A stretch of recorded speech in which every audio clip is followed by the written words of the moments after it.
Hey everyone, I'm Tassenix and welcome to another chill stream. It is the in-between time, the GAC off week, ahead of Season 80, 3 versus 3 Grand Arena Championship. I've already gotten the ping from my guild that I need to do my TB fights, so that is probably top of the line. But, you know, slightly ahead of the top of the line. Good morning, everybody. Say hi, who's in the chat? User, good to see you. Mathiel, good to see you guys. Yeah, I guess I can also jump in the stream voice as well. Put this up. Something like that, yeah. That seems right.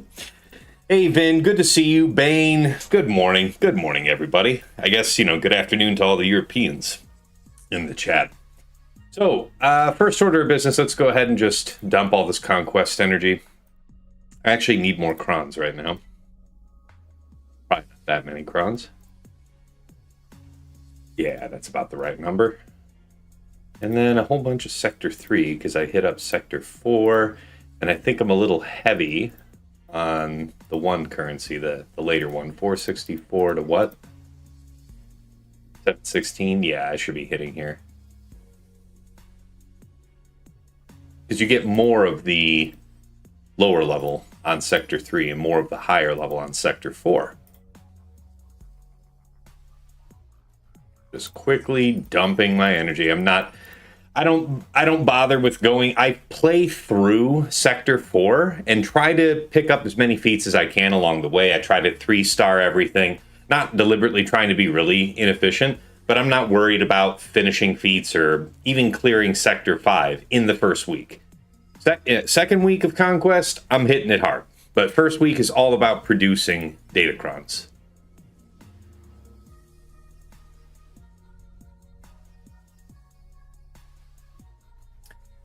Payne says, so I'm having some trouble with my HotUtils. I'm trying to work it out with them. What's going on? But I do have a question. How many mods do you keep in your inventory so you are able to switch between loadouts?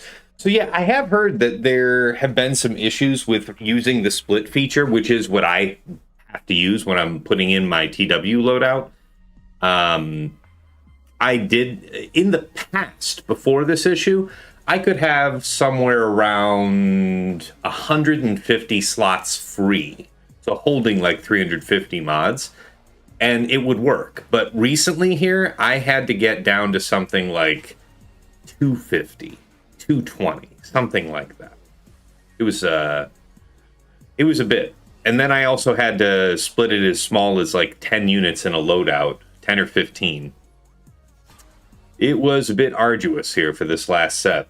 But again, that's one of the... I mean, I appreciate the power of HotUtils, but for Grand Arena modding, I would never want to depend on it.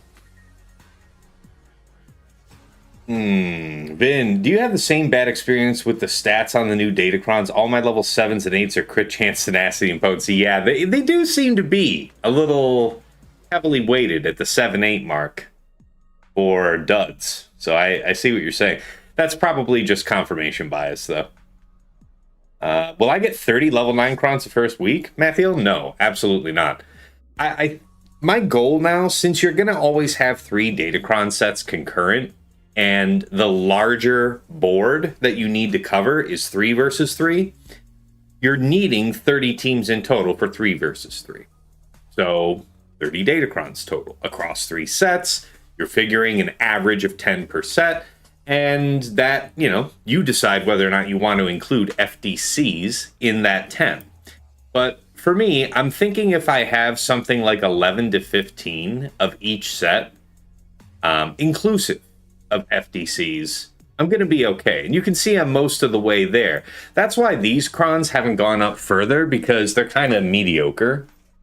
The defense, the protection, it's nice, but the rolls themselves are extremely poor. This defense is like the only good roll on this, and the rest of it's pretty asynergistic, right? This one's prot, middling roll, prot, kind of lowish roll, potency garbage roll, crit chance garbage roll. The 3 is basically the best part of it, so you see why I wasn't in a rush with it. So this is why I said here at the very start, I knew that I needed to produce some more crons. Let's see if we can actually get a winner out of this. Health, crit damage. Again, not the very finest rolls, but I've made do. All right. Not impressive. Okay, now we've got something live. Now we're looking at something where I might re-roll the 3, depending on how this ends up, depending on what level 9 we see this ends up as being, but it looks like the only one that's really got to go is the tenacity roll. Yeah, it's all right. That one probably is going to end up getting re-rolled as well. What do we got?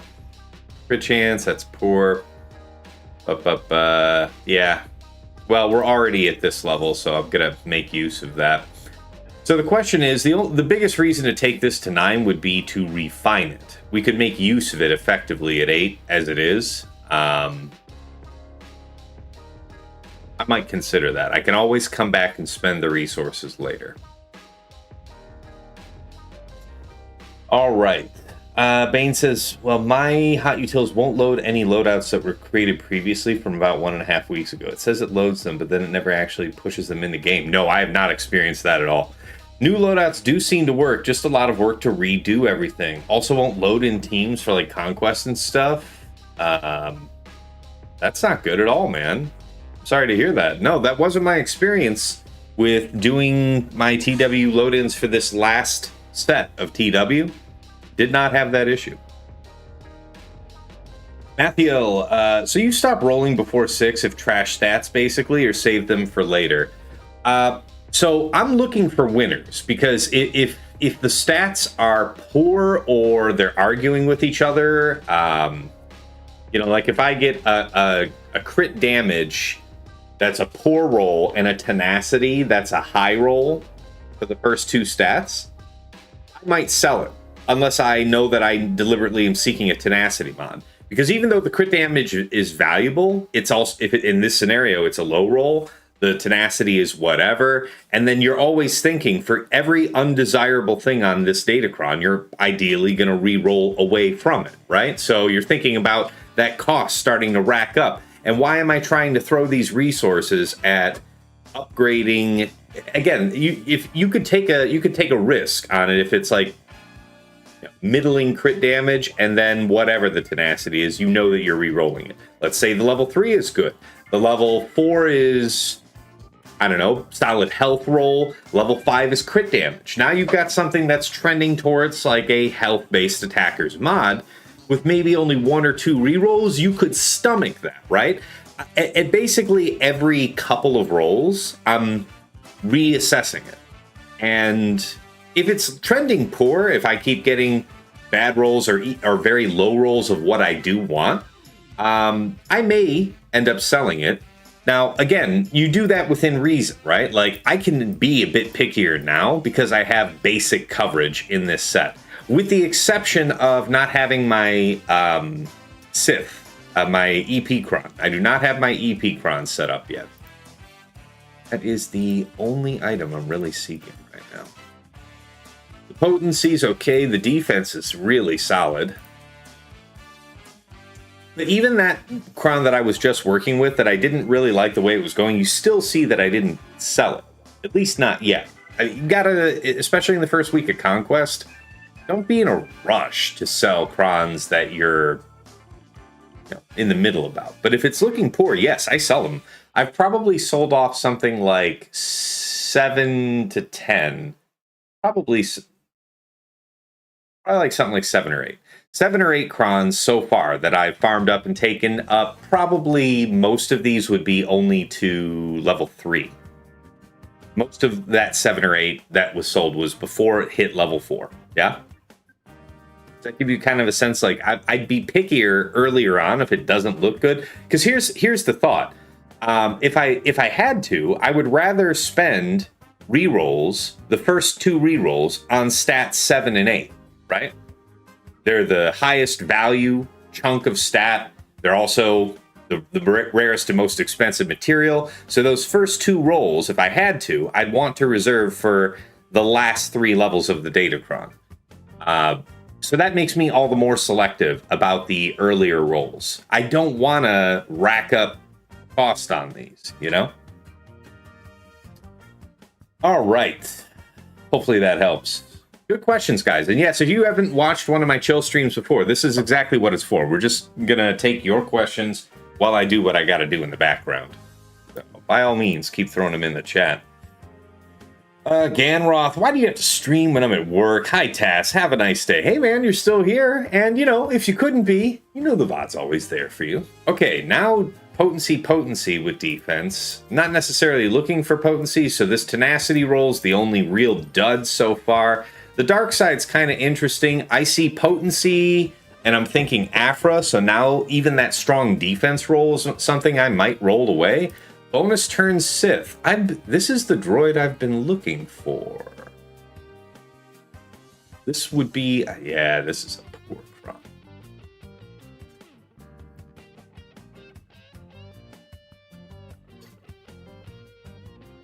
So it's not... so it can't be the cron that I'd want for my EP DVD team. Ugh. That's rough.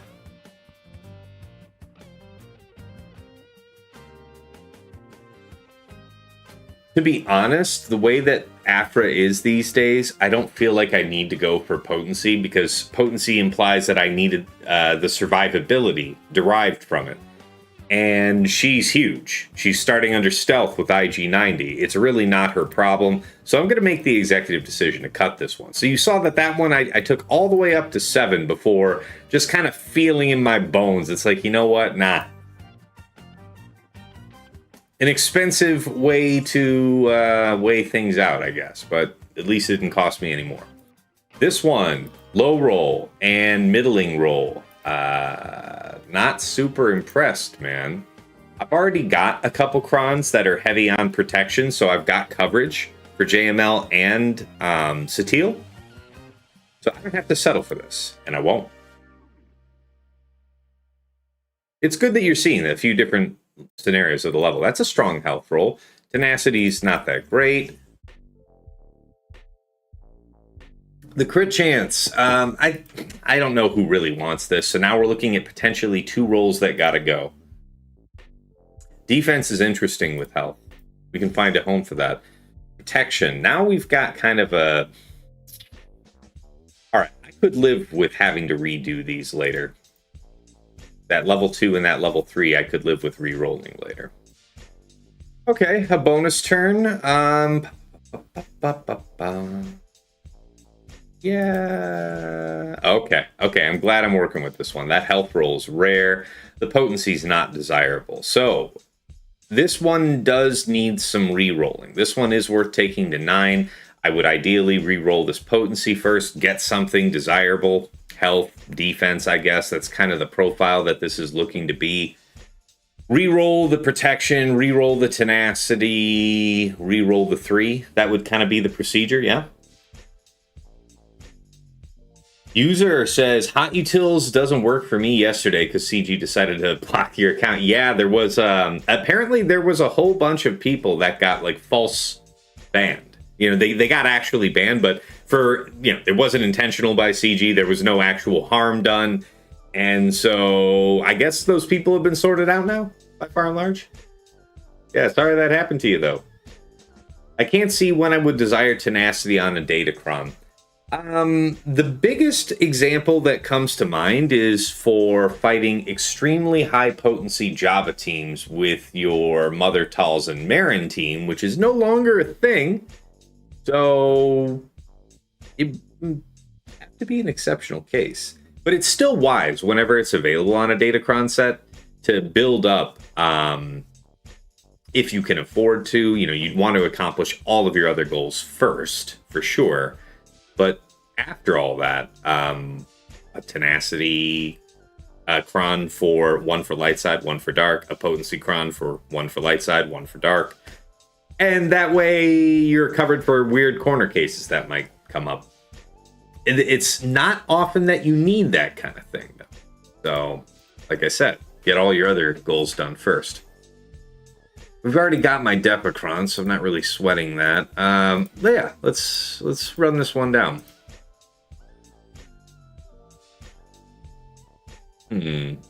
I mean, I'm crazy to pass on that protection roll. So this is kind of an interesting cron here.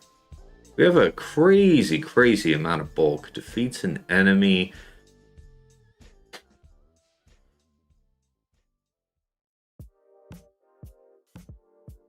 The tenacity's got to go. But I think I'm probably gonna come back to this cron later because I'm thinking I might be able to refine this into a. Man, that is a tough call. What is that? What are we doing? So the middle rolls are cheaper these days. So I like to take care of the 7, 8, 9, then the 1, 2, 3, then the 4, 5, 6. That said, okay.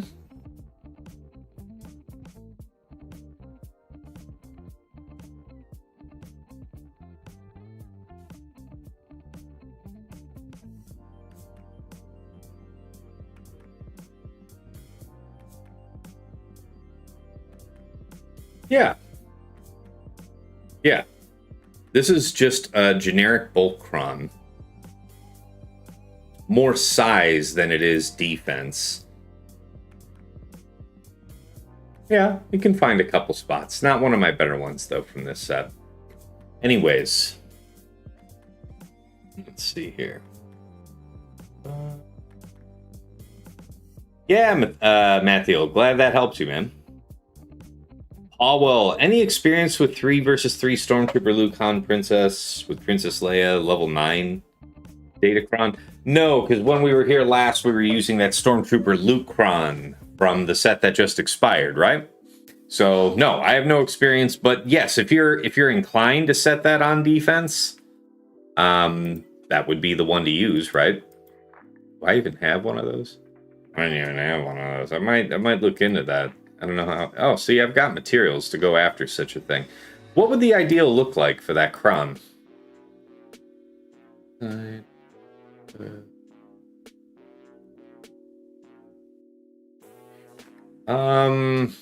recovery, maybe? The recovery, or there is evasion in this team, isn't there? There's foresight. That counts, right? You also have the special ability for just the generic ones. I don't know. Not really worried about that, so. Riposte, I think you're already hitting under protection with Leia, right? So riposte might be redundant, maybe useful for Stormtrooper Luke. Depends on how much effort you put into his offensive capability, which I really have not. The defense penetration up, offense up is generically powerful. They get so many turns that it's only the first turn that you wouldn't have this. When rebel allies are stunned, that one might actually be kind of interesting depending on what the enemy uses to counter it. What were we using to counter Stormtrooper Luke last time? I think a lot of people were having their Treyas get dunked on. I don't think I tried Treya because I heard so many bad tales about that. Oh yeah, let me text the missus here real quick.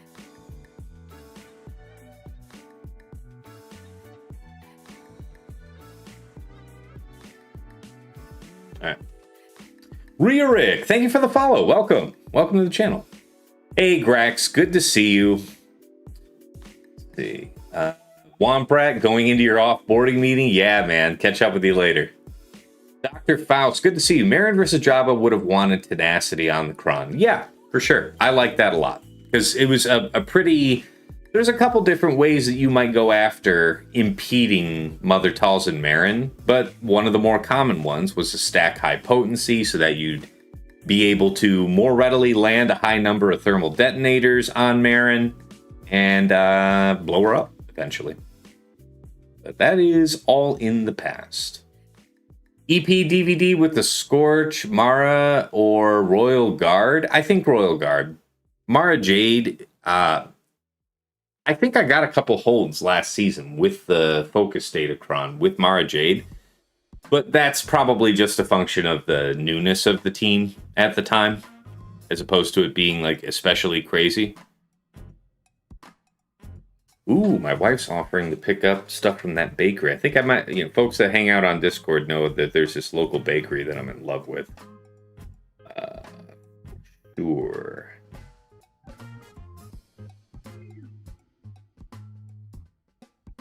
Add. The blueberry Danish. Gotta get that blueberry Danish from there. And then a mocha latte.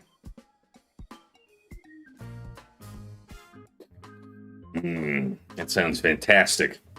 All right, the Royal Rangers. Hey, man, welcome back.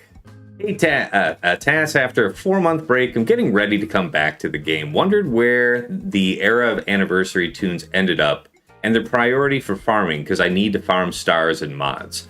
So I think that at least early on here, it would be the Cassian team, the Rebel Fighters of the era, that would be the priority units. It looks like Dedra could be interesting, but it's just not as obvious of a winner as Cassian is, and that's the skinny on it. As far as how to mod them, or what to prepare for them, you could check out what I've got right now. That is what I would be intending to lock in with this week. My Vel is modded like a tank, and my Cassian's in a speed set. I've got Clea, Cinta, and Luthen in crit damage sets. I would say if Fatal were here, he would say that he's gonna put on all teammates in full defense sets, because it definitely matters who you're going to use to counter it if you see that on defense, right? And in 5 versus 5, Sir Malicos, just with AoE, was able to lay out people's attackers just from the AoE damage. So me being damage built on 3 characters may amount to little. Hey Shake, good to see you, man. But yeah, good to see you're back, Royal Rangers. Glad to hear that, man. Vin Altabi says, now with Marin nerf, does the Java team even need tenacity modding? I don't know, but I don't have any immediate plans to change those mods. It's been a pretty solid all-purpose set for years now. Not in a rush. All right, I want to do some other fun stuff, like we had Smugglers Run 3. And I have like over 200 calibrate materials to spend. Want to do stuff. Okay. Riva Day over here. Okay.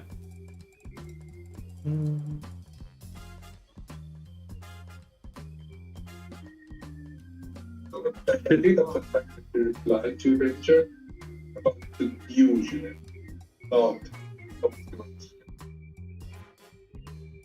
No, he was asking about the... Wasn't he talking? I'm sorry. Did I misunderstand? Era of anniversary tunes. Oh shit. That's 2 eras ago. Yeah, Storm. Yeah, that's 2 eras ago. Is there a way to sort by era? We'll do that in a minute. Let's just knock this out. Sorry, I misread that, Rangers. Just went on my own little journey there.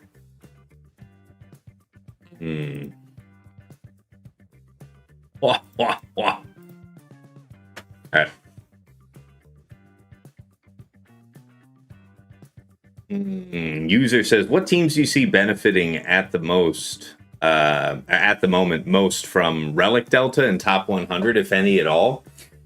So because I'm taking, at the level of size of my account, basically my functional floor for Grand Arena units is approaching Relic 9. So it's a decision about who I'm prioritizing for Relic 10 most. So I'm thinking forward in that sense about who I can mitigate. Like if I can afford to put a Relic 10 on an attacker that takes advantage of course, whatever minor offensive benefits there are, but also wants the added chunk of survivability, is actually able to stay on the board that much better by getting the 10, those will get more attention from me. because I'll want to be resistant to Relic Delta. Like, for example, I put my Relic 10 right back on Exile Ezra because most of my opponents are going to have Relic 10 Drogon, so why do I want to just immediately put him at a Relic Delta disadvantage against who I expect to fight? You know what I'm saying? If you're not fighting people with Relic 10 Drogons, there's probably little urgency for you. And all this is going back to your question about who am I thinking about to maximize Relic Delta. I'm trying to defend against Relic Delta. I'm not really thinking about where to maximize it. Like Bane, I guess, was the closest I've really come to thinking about maximizing an offensive Relic Delta.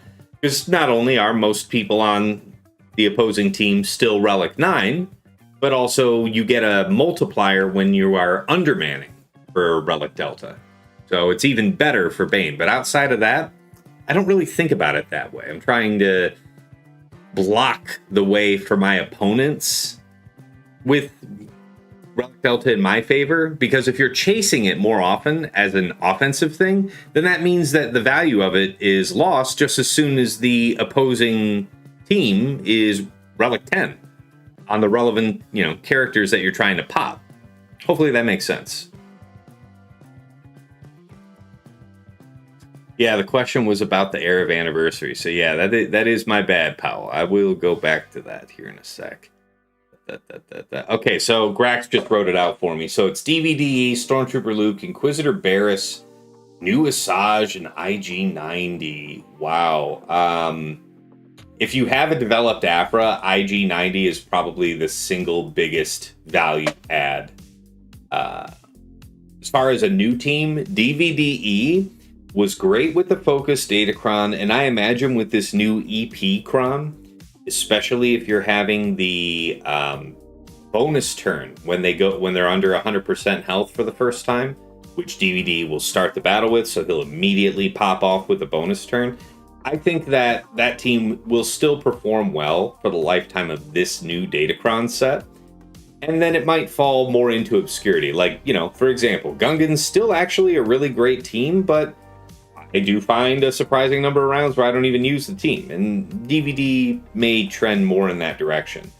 So probably not the number 2 slot. Number 1 slot's IG-90. Number 2 slot is probably Asajj Dark Disciple. She has breathed a lot of life into bounty hunters. Now in 3 versus 3, you actually get 2 reasonable teams. You get Daba, Boba, Fennec, and Asajj Dark Disciple. And then you would have Zuckuss, Forlom, Zam. At the people I'm fighting, I'm not really going to be setting those teams unless there's Datacron specifically boosting them. So that was something we were doing last 3 versus 3, but I don't know if that's a thing this time around. Still, pretty cool.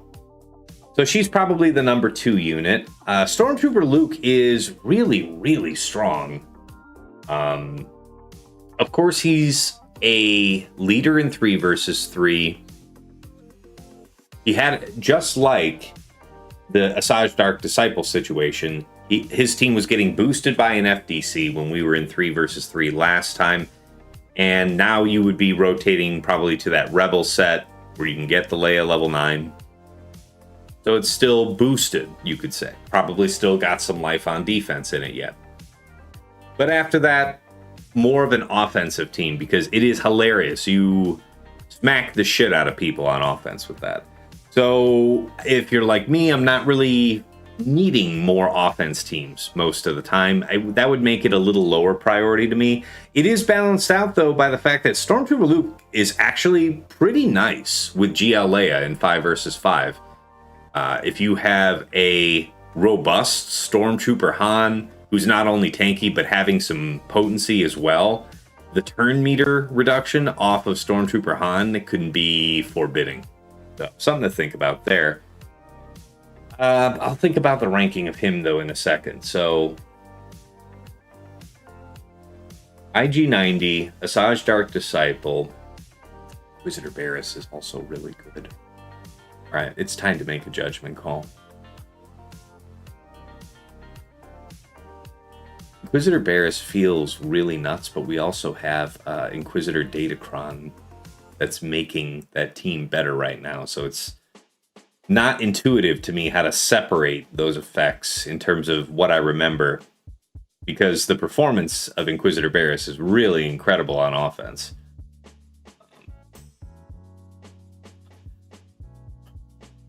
I think that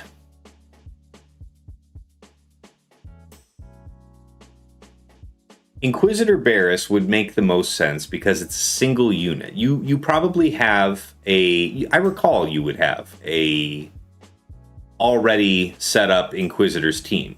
So now you're adding a powerful option that you can flex for the price of one unit. The next most efficient thing, I guess, to go after would probably be DVDE, because surely you already have the Emperor Palpatine, Mara Jade, Royal Guard, etc.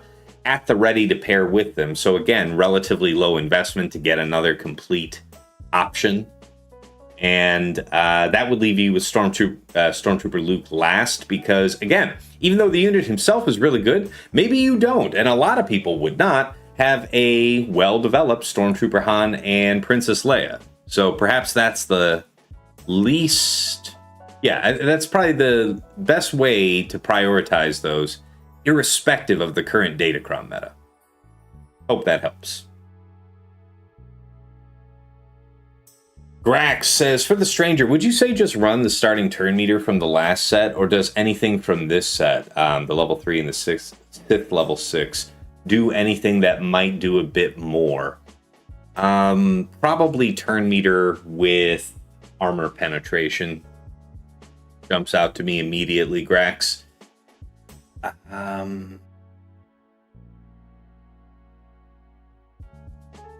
Yeah, I feel like this newest set's much more defensively oriented. So I could see a role where having a very high defense, some type of... Since I mod my Stranger and Starkiller for a more tank-like setup, Starkiller is still an offense, I guess, so that's probably a stretch. I make them bulkier. And when I think about... unless you're using some type of instant defeat thing, then life total and defense perform really, really well on the Stranger team.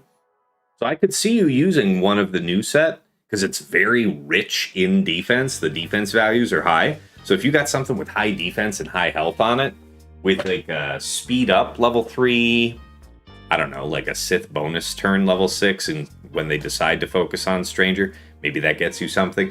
But that might be a robust way to go.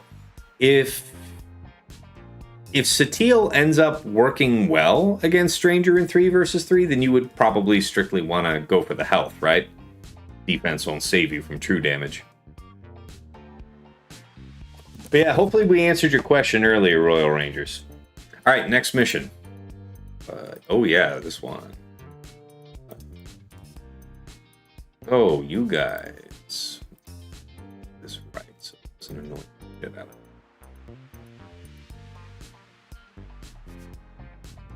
Okay, roll. So is Afra still a thing, Ash Shake? I expect that well-qualified Afras will continue to be a thing. So if you've got them modded well, you can set them up with a couple different Datacrons. My favorite is probably going to be on the same set as the Rebel, like the Leacron.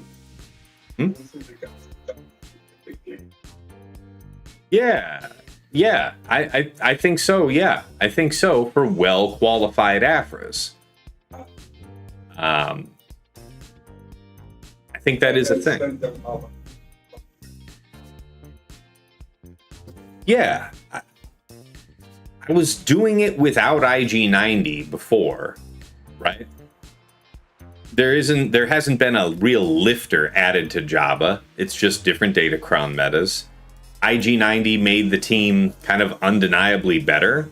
So I have faith. I'll still be able to do it. Maybe not in 3 versus 3, because that's a little iffier doing Afra versus Jabba. Like, you really need a favorable Datacron meta for that.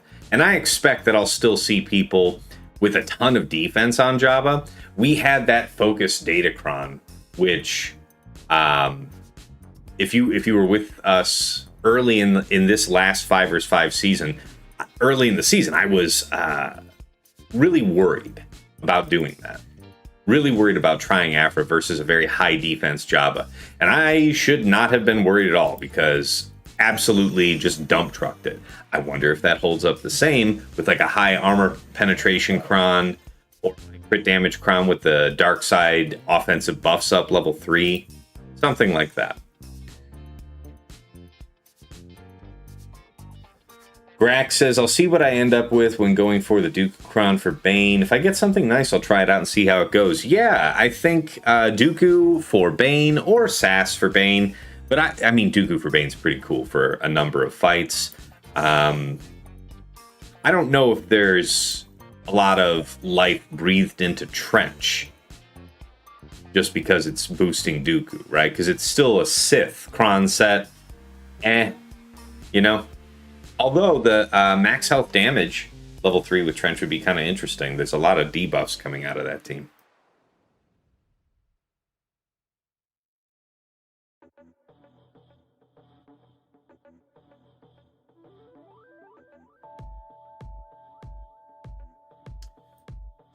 Faust, I know you're probably still lurking out there. How's that going? I know you were still calculating, looking into that. Oh yeah, Banjo, I saw you typed here in Discord. When I'm on stream, the stream mode is enabled on Discord, so I won't get any pings, any tags, anything. You'll have to just let me know some other means, or speak. Yeah. All right.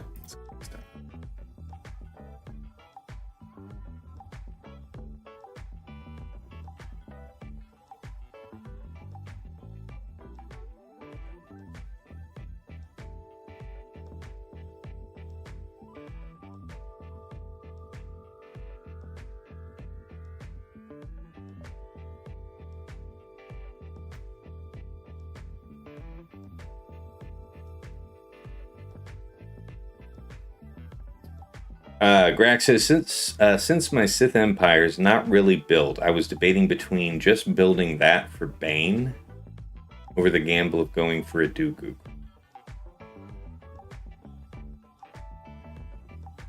I think for Sith Empire, probably just gonna run the FDC. The FDC isn't doing a crazy lot.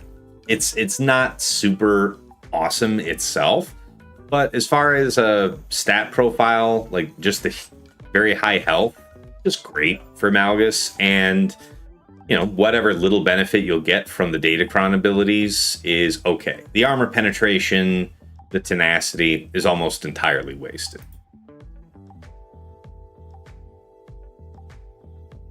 Normal cron does sound better than a pure stack cron. Well, like, if you're still talking about going after like a Dooku cron for Bane, then yeah, I do like the new set with something like really high crit damage and maybe a chunk of health.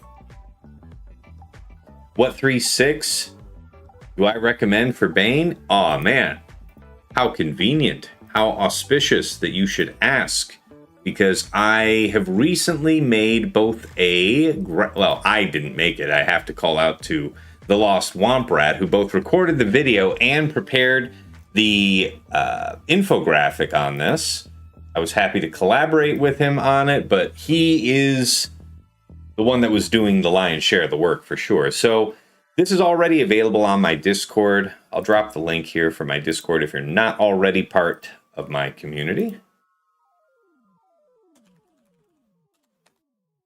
But yeah, take a screen grab of that. That's Lumi there in the corner. It just says Lumi there where my face is blocking it. Although I guess I could kill the camera a sec. There you go. So yeah, this is the brief that I gave with Womp Rat, and watch the related video. That should help. All right, back to it.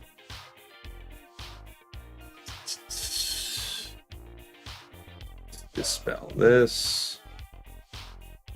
You haven't run the cleanse yet. They did run the clock.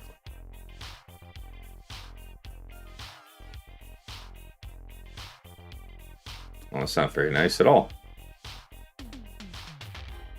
So they hit her so that what they're telling me is that they hit so hard that they were able to kill her and trigger Wonder of the Force. It's usually one or the other, right? If they do enough to just straight push through and not trigger, not trigger Wonder of the Force, then they get to kill the unit. And then you don't get Wonder of the Force. But then I just got both. I guess what I'm saying is, I'm not mad, you're mad. Thank you for attending my TED Talk. Wow, this is straight ass. I gotta dispel the tank. Okay. So far, so good. Got him, boys? Oh yeah, by all means, take more turns. I can go fuck myself. Yeah, I get that. Start with him. Roll him out. That was the best case. It's no longer the best case. Yeah,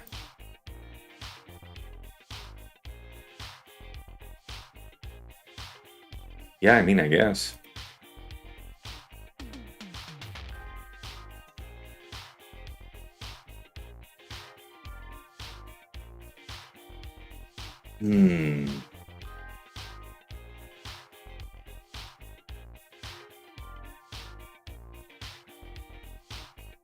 Yeah, that's unfortunate.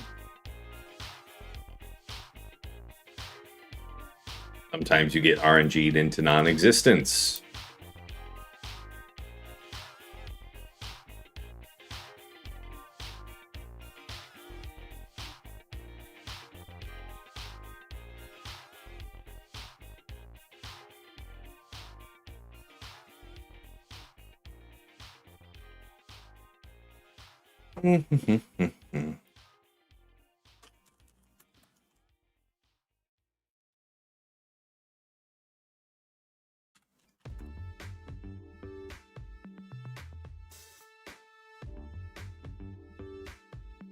Feel free to keep those questions coming in the chat, guys. I'm just gonna roll through some missions here.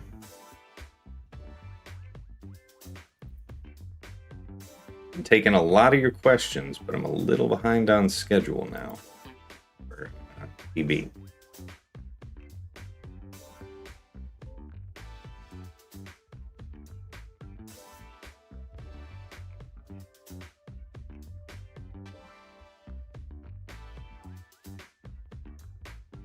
You're thinking this is gonna lose?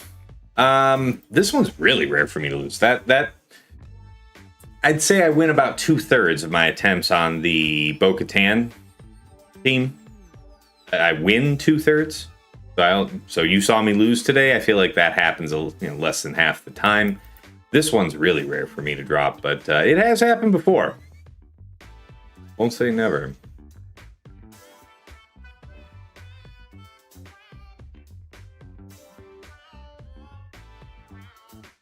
Yeah, no worries, Faust.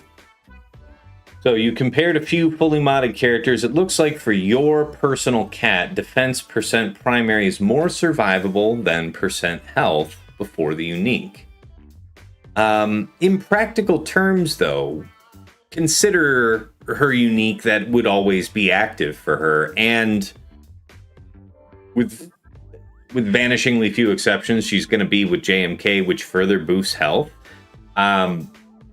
Because I appreciate that you're looking at real characters, because I think that's the best way to evaluate this. You need to evaluate it in the real case. Looking at an absolute value of a stat, heedless of a character's unique or the leadership it's operating under, is feels like a wasted exercise. So I'm glad you're approaching it the way you are.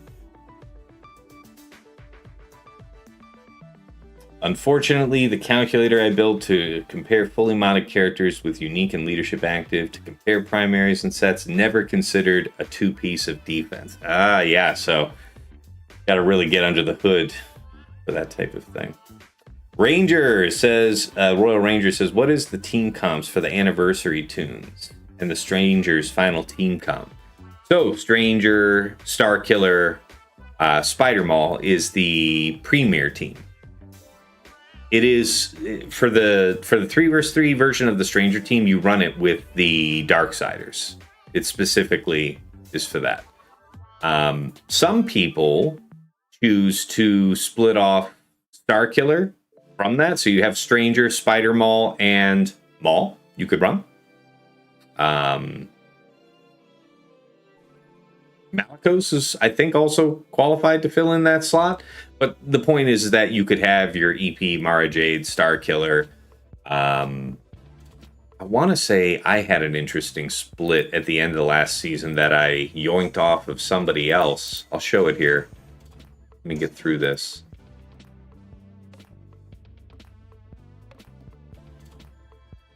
Oh, you meant the primaries. Yeah, that's fair. Yeah, it's an interesting discussion that we've been having on my Discord the last day or so. Because kind of universally, I pan defense primaries, but to be fair, I haven't actually, I don't know who really has, sat down and calculated the effective health value of a defense primary, especially for attackers. Like the classic reason to disfavor defense primaries is that you can get almost the same value of a defense primary from a maxed out % defense secondary, but you can't for something like a life total primary. Like, you know, the max value of a % health secondary is about half that of the primary for health, and same for protection. So that's the classic reason to disfavor it, but especially for attackers, maybe there's some type of case to be made. Because if you're using a team where true damage really isn't a factor, but the attackers are also taking damage in that particular matchup, or in the matchups where you're using this team, defense actually could be advantageous. So yeah, it's an interesting question to run down. Ben Altavi says, I just rolled a 375% defense cron. First time I got something so high, I think. That is a killer. Who's that for?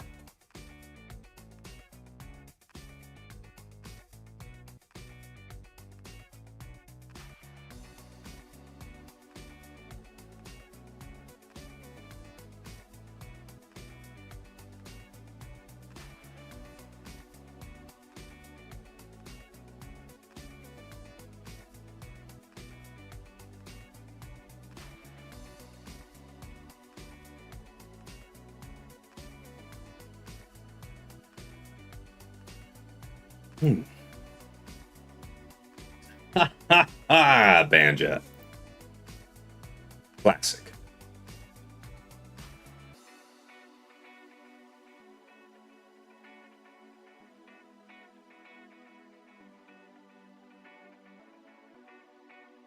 Someone has to channel dagger. Dude, does somebody? Does somebody have to?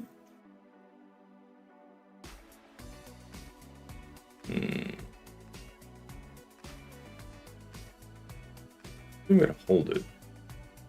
Yeah, because I'm going to reduce their turn meter there. Yeah, this feels like a better lap. Hey.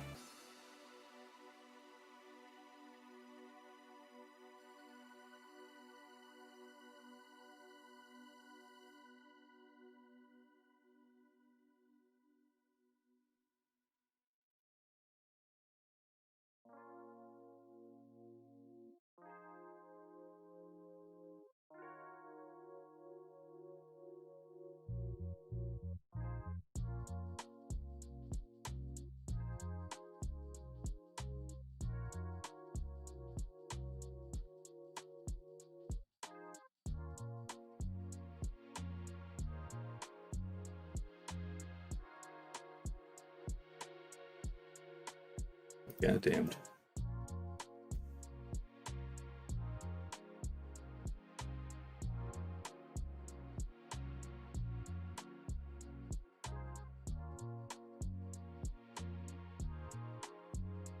Hey.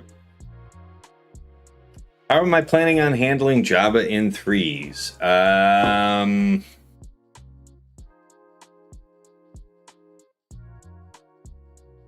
Between you, me, and the fence post, probably Lord Vader. Lord Vader on defense, I'm expecting to be not that great.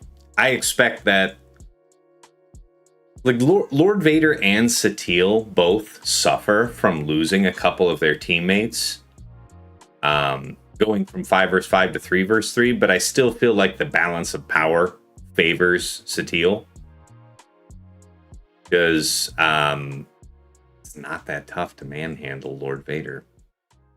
Maybe if Lord Vader is in like an incredibly offensive setup, maybe wearing something like Wampacron, maybe you do enough damage, but then you have no life total to mitigate the Satele damage.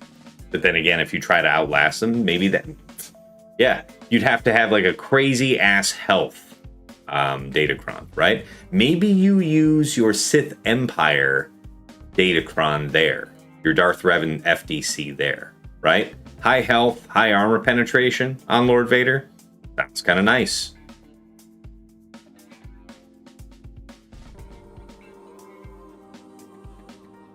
Ren 2G, now that Night Sisters won't work versus Jabba, does Chrysanthemum still need full tenacity sets? Likely not, but if you're like me over these years, your Chrysanthemum may not have necessarily suffered by being in that. So I say this because I had good kind of survivability and defense secondaries baked into the set that's on my Chrysanthemum. Since Plague is less of a factor, you're trying to think who else doesn't really matter. Tenacity to resist doubt from Afra might be nice. Could be. I'm still not in a rush to get rid of his tenacity mods, is kind of where my instinct is on that. Death Mark. Kill him? I said kill him. It was incredibly specific. Thank you.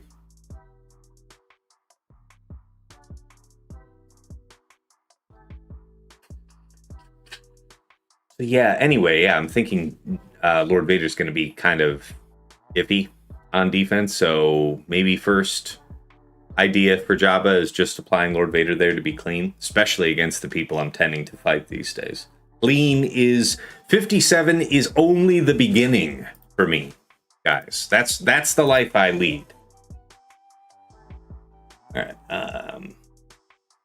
Faust says, for Cat with leadership and unique active, I believe it is around 5% tankier against physical damage. And 3% weaker against special with 4 times defense primaries. Then 1 defense, 3 health.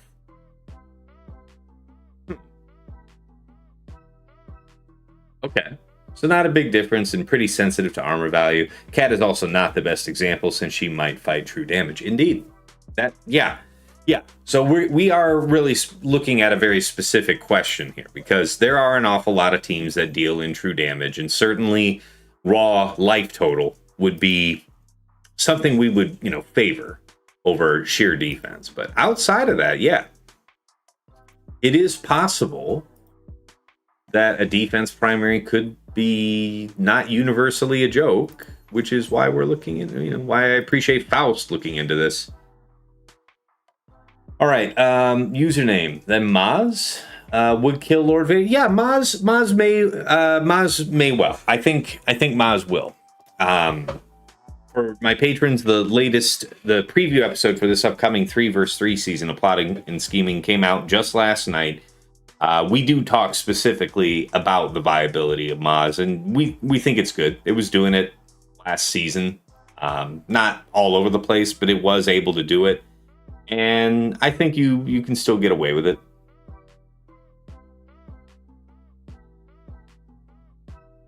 I think you want kicks an SM33 for that counter.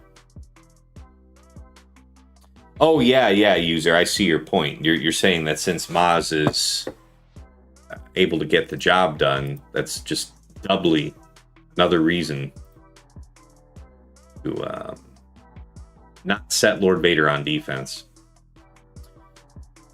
Yeah, I love Lord Vader on defense, guys, but you gotta read the writing on the wall. If you saw the way Satele was manhandling pretty robust, like not just straight defense, but also like well bulk modded Lord Vaders,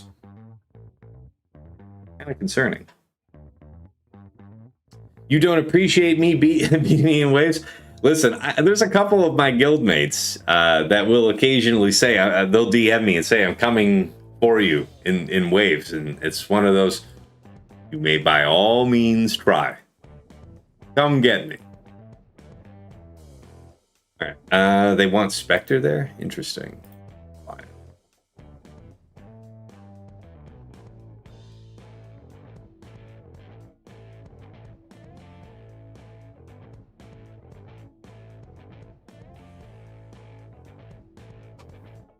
Keep those questions coming, folks.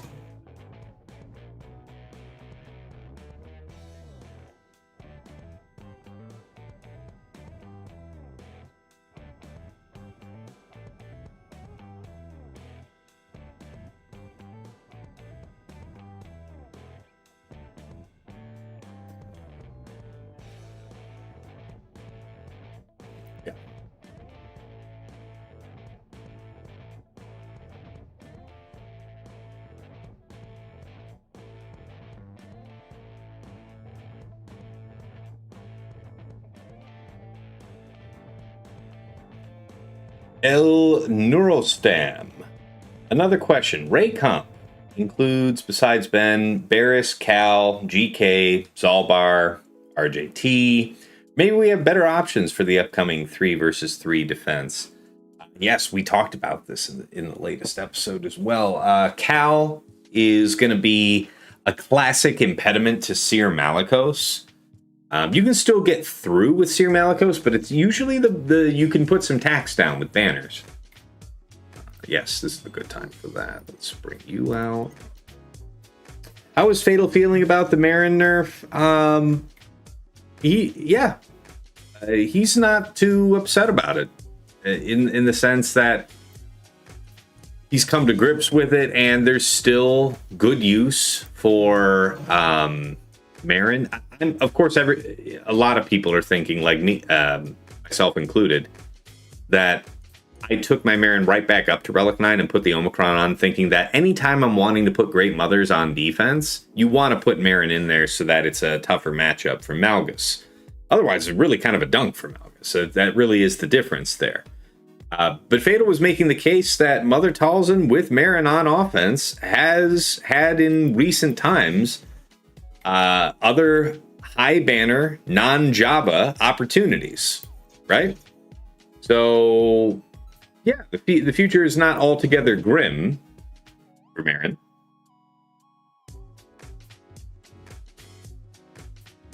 Oh, yeah, there. Zavor says, Fatal says on his stream that he's happy about it and that he wished they would have done it years ago. So there you go. Yeah, when I heard about it, I like using that counter, but it didn't bother me because as cool as the counter actually is, it did always feel a little whack that for your relatively strong investment in just Marin, you get to trivialize a whole Galactic Legend team. And granted, it's not like 100% counter. There is some finesse to it. There are Datacron metas that disfavor it. Still though, you can do it in most. You could do it in most. In 5s and in 3s. It was a bit strong. It was a bit much. So it didn't really break my heart to see it go. Vin says, can you think of any 3 vs 3 team where a Relic 10 character would really make a difference? So where it significantly increases your chances of a hole. For Galactic Legends that you would put on defense, you have an outsized benefit from being Relic 10, surely.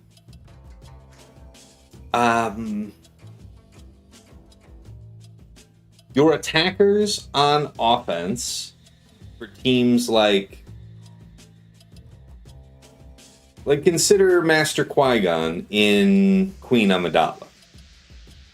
Not just a vanity boost for a little bit of damage, right? You're talking about a big chunk of health, which maybe not in 3 versus 3, but in 5 versus 5, when you've got Cam on that team, is even more damage throughput.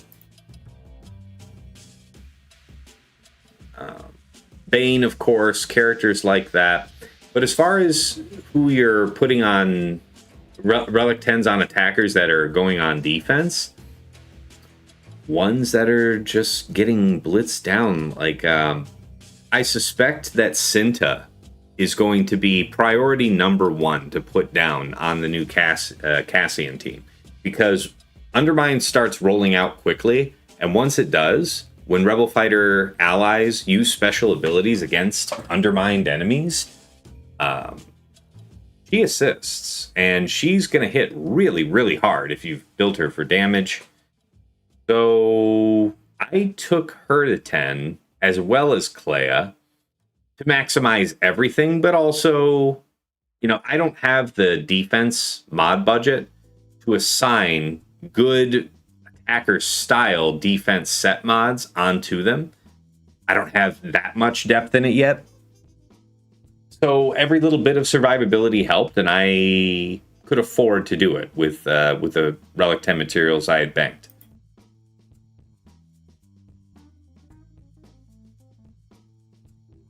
Yeah, Grax.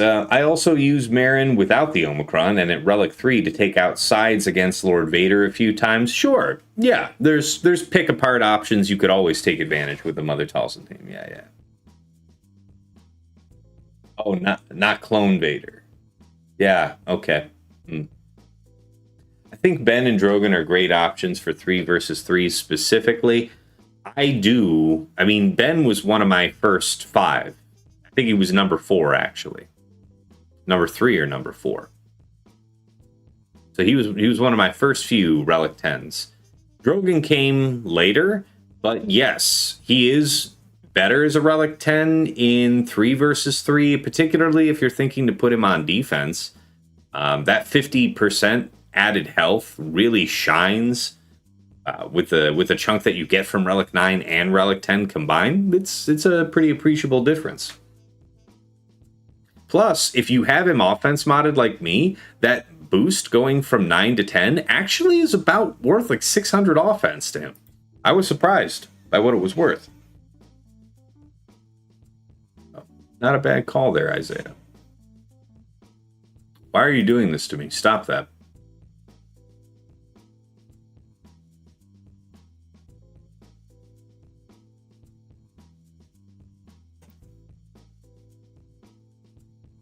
Sure.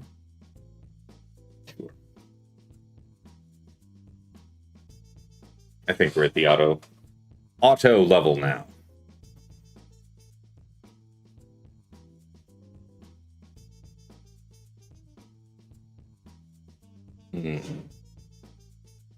So yeah, back to L Neurostam's question about who's the best 3 for the 3rd for your Ray team. Yeah, Cal is going to be in there. Zalbar's all right, but I suspect that to me, using Leia against regular Ray feels unnecessary. Feels like wasted potential of Leia, especially right now with Datacrons that are boosting Rebels. So Zalbar kind of feels unnecessary. Who else is stealthing? I mean, if they want to use Queen and you're able to destroy their decoy quickly enough, then Master Qui-Gon putting the other 2 under stealth wouldn't work with Zalbar there.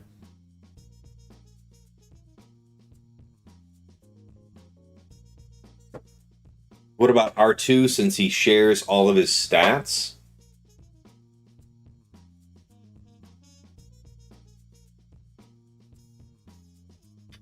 That's kind of interesting. That's an interesting idea, Vin. Right now, There have been a number of matches where I liked Leia on defense, and as Fatal often points out, he drops R2 from his Leia team on defense because he's not trying to serve you up an easy death mark for your Inquisitors to go after when R2 does it. Drogon will also do it, but there's nothing for that. Although some people are going to be doing like Saw Drogon stuff. Anyway, it's not insane, but I don't think R2 is going to stop Malicos. And I certainly don't think R2 is going to stop Malicos as well as Cal will. Or impede it. You know?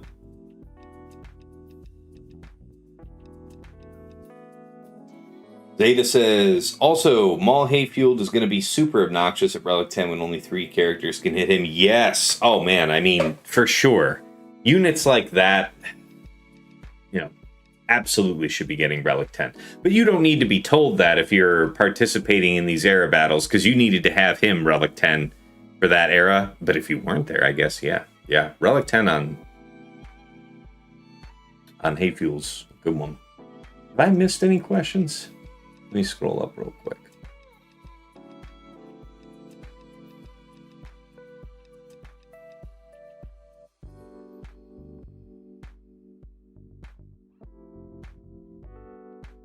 You missed the question due to ads. Who do you recommend on Rey now that Ezra's gone? Yeah, I'm thinking still mostly Cal, because one of the most effective counters, classically, is Seer Malicos.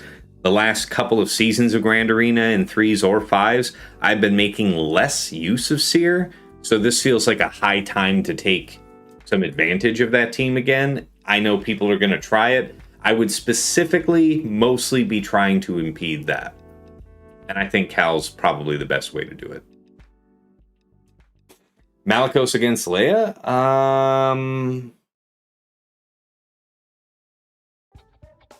No, sorry if that's what you thought I was talking about.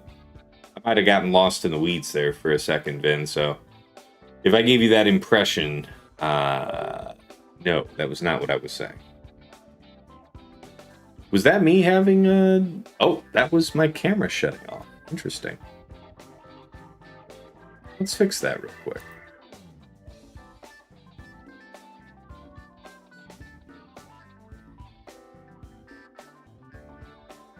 There we go. Okay. This thing overheating or something? It's warm, not hot. So the Hayfield Maul team. Maul is the first to Relic 10, then Starkiller, then Stranger. Yeah, I would maybe even suggest, considering that Satele has come forward as a strong counter, your Spider Maul being extra huge isn't what's going to save you.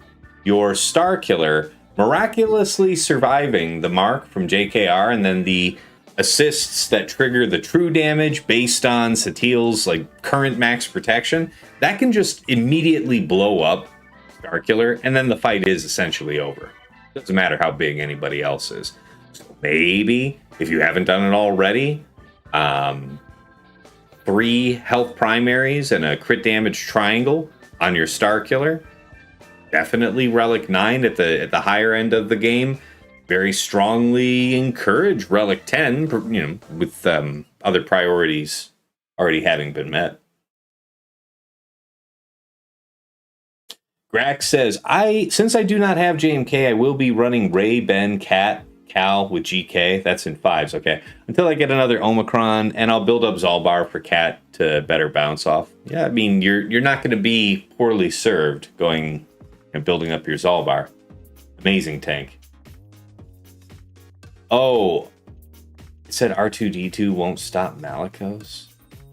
Oh, right. R2-D2... No. Somebody had asked earlier, a couple lines up from you, Vin, about rotating in or maybe it was you, rotating R2 into the Rey team. So Rey, Ben, R2. To take advantage of the stat share, which is not a terrible idea. It's just that I don't think that it would stop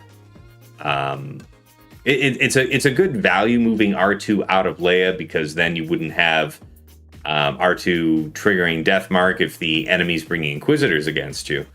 But as far as putting R2 with Rey, it's not. I don't think it's going to do a better job than Cal of impeding or blocking Seer. Hopefully that all makes sense now.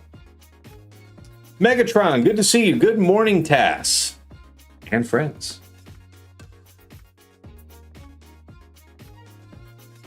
I feel like the guild marks 2 places to use Spectre in this phase, don't they?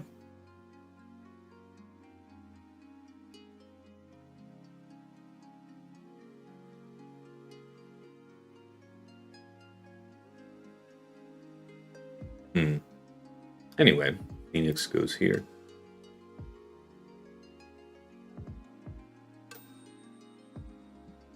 Good questions, guys.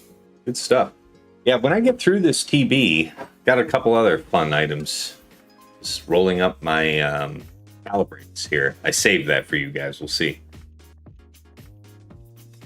We don't often talk about calibrates and how to prioritize them, so I'm sure some of you will be curious to see what it looks like for me. Oh, Vin says, I meant, would you put R10 on R2 because of his stat sharing for a Leia team? It's in the long-term sense to do, because there was a point where it made sense for me to take him up to Relic 9, right? It would have to be, I'd have to have some pretty serious depth. I already have about 40 Relic 10s. I feel like I have a pretty big double armful of characters that I would probably put ahead of Relic 10 on R2 at this point. To your point, though, does he gain and does it further his stat share? Yeah, it does. Just not, it doesn't feel like a strong priority to me.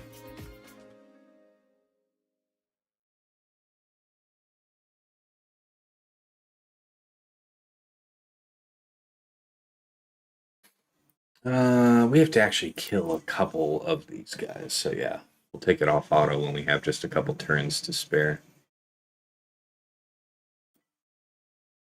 Yeah, there we go.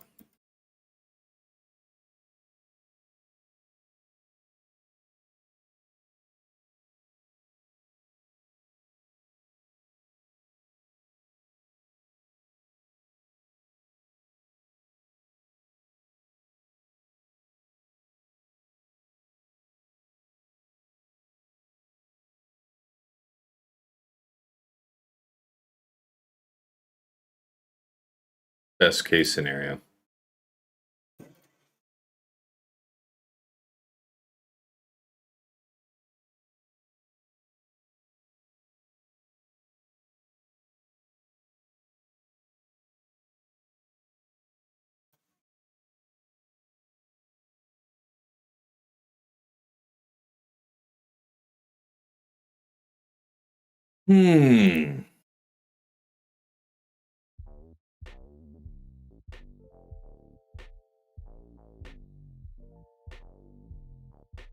I love this. I love that in every phase I can put Jedi Vanguard on auto. Talked about this in the last episode of the show. I've been kind of pushing him up a little bit. We're heading into that DEPA Datacron, and so this team's going to be at a high point for a little bit. Boosted him up. I traded away just a couple speed. He's still at 340 on the nose, but at 110,000 health, relatively strong. I mean, one of the first priorities when you're fighting Jedi Master Mace is to put Jedi Master Mace himself down. So that extra health primary on the cross with an offense secondary is going to help him. And then he was only about 10,000 offense last season. I'm trying to see if I can... He's going to be one of the calibrates today for sure, I think. I'm going to try and push him as close to 11 as I can in this speed set. It's going to be good. With Marin out of the way, is Aphra the #1 counter to Jabba again? This is... you may have not been here when this was asked earlier. I think that for well-qualified Aphras, I think Aphra's better... I would answer this question the same way in a pre-IG-90 world. For well-qualified Aphras, yes. Yes, it is going to be a pretty good counter for Jabba. In 3 versus 3, you're going to have a pretty solid Datacron, though, to counter what you expect to be like a 400 up to 400% defense Scoundrelcron on the Java team. So now, in a world with IG90, yeah, man, I'm definitely, I am bullish. I am bullish on the future of Afra for Java. If you saw just the way the focus Datacron was doing stuff like that, 80% offense is not to be denied, but we don't have such a strong offense. You could pack a lot of armor penetration and crit damage to complement for BT1 bursting through, and I think that is still probably doable. Yeah, that Jedi Vanguard is just free money on it.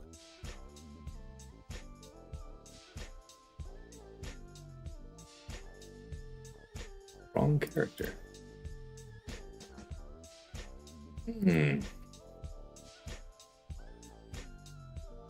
Sometimes lose him. Maybe I'll bring Xeris this time.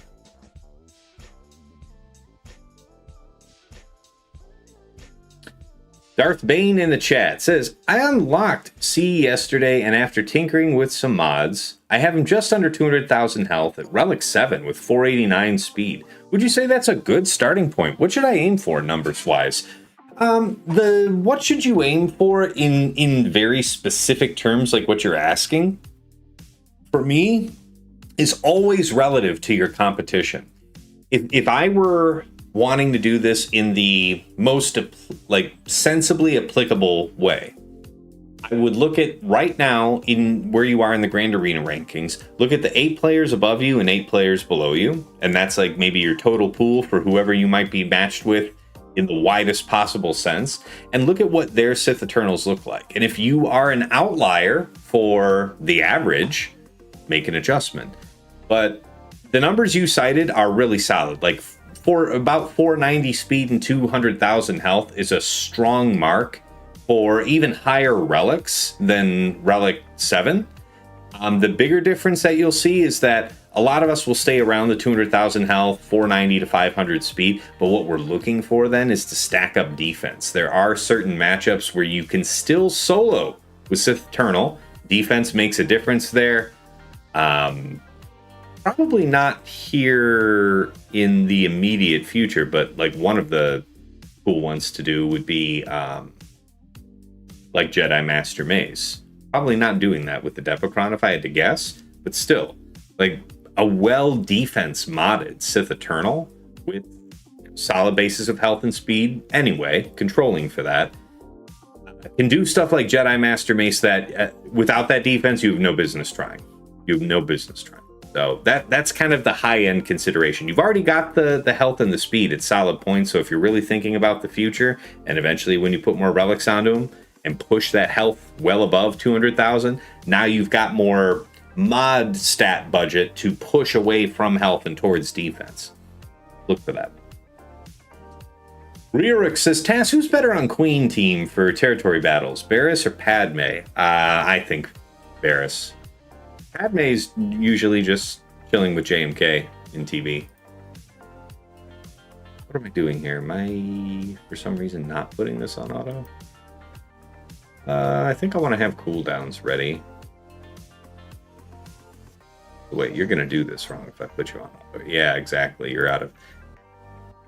The speed is right in Grand Arena, but in TB, my Padawan Obi-Wan goes ahead of Master Qui-Gon, so I have him do the middle first instead of the AoE, so that Master Qui-Gon charges Padawan, and then I guess I can put it on auto for a sec.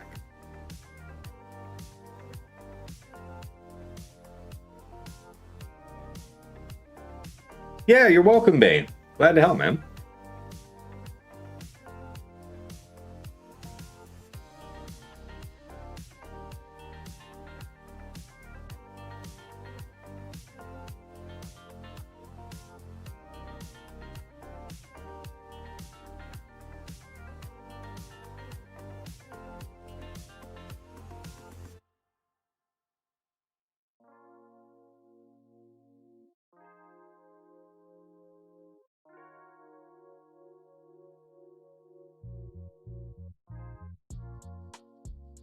Oh boy, do they hit hard. Does Satil work in Zepho CMs? So the assist for the true damage doesn't. You're relying on the big nuke from Satil's third to get it done.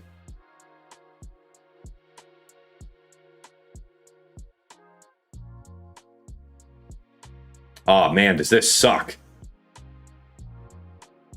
I'm really glad I brought Xeris here. Being exposed like this is terrible. Can we finish him before he gets a turn? Yeah, buddy. Yeah, buddy, he said. Do the swipe without it being charged? Maybe. God, the state of the cooldowns literally could not be shittier. I don't have the Dispel here for the tank. Don't have the summon. We already have defense up, just basic.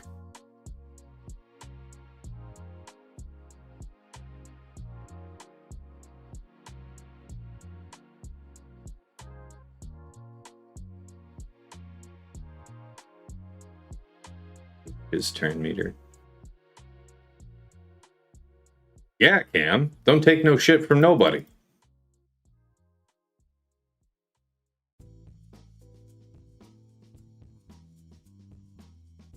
I love the offense modded Master Qui-Gon.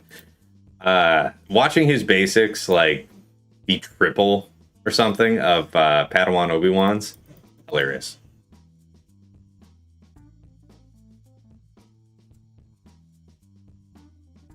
All right, I think we'll make it, lads.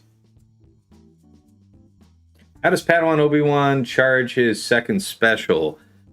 He doesn't charge it. Master Qui-Gon does. That's why I want Master Qui-Gon to use his third before Padawan Obi-Wan does his big swipe. Let me show you real quick.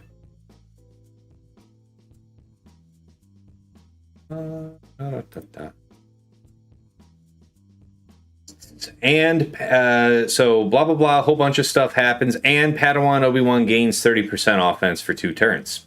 Nice thing to have ahead of the swipe. That's the whole story.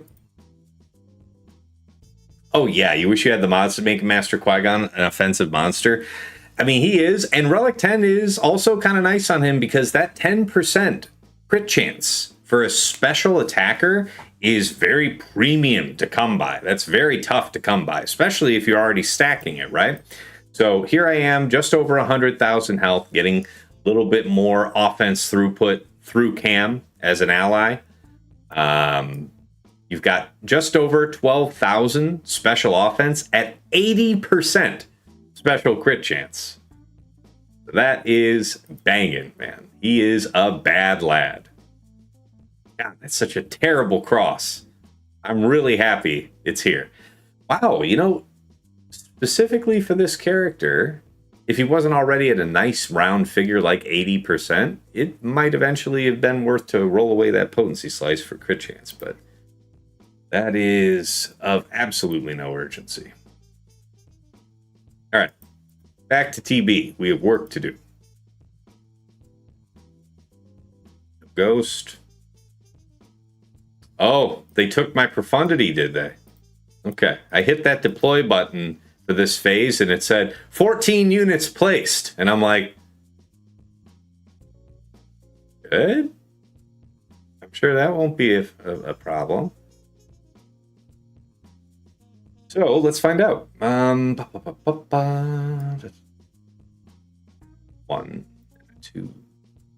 Wait a minute. My brain is mixing lots. What do I want with home? I guess on offense, I'll take bigs.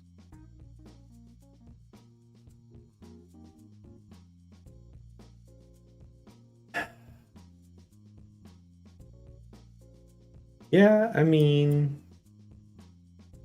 wonder if Piston's any good here. We'll do this, we'll do this. We won't, you know, they've already taken my profundity, so I won't need that. And then the fight should kind of be done off of that, right? We'll take Cassian just for good measure.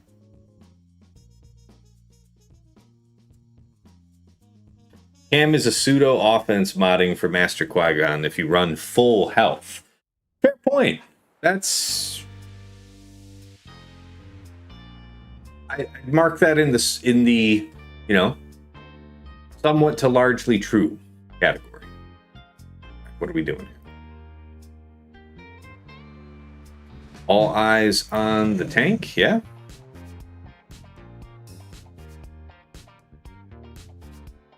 Resistance works on Lothal pretty well too. I think I've done that before, Jack. Yeah, take your point. Sure. Nice. My man. Yeah, the Relic 10, by the way. The Relic 10 Raven's Claw. You want to hope that eventually that'll make some type of difference. Kick the shit out of it. Man, that is like no damage. Alright, happy days. Tank is down. We will not be getting bombed.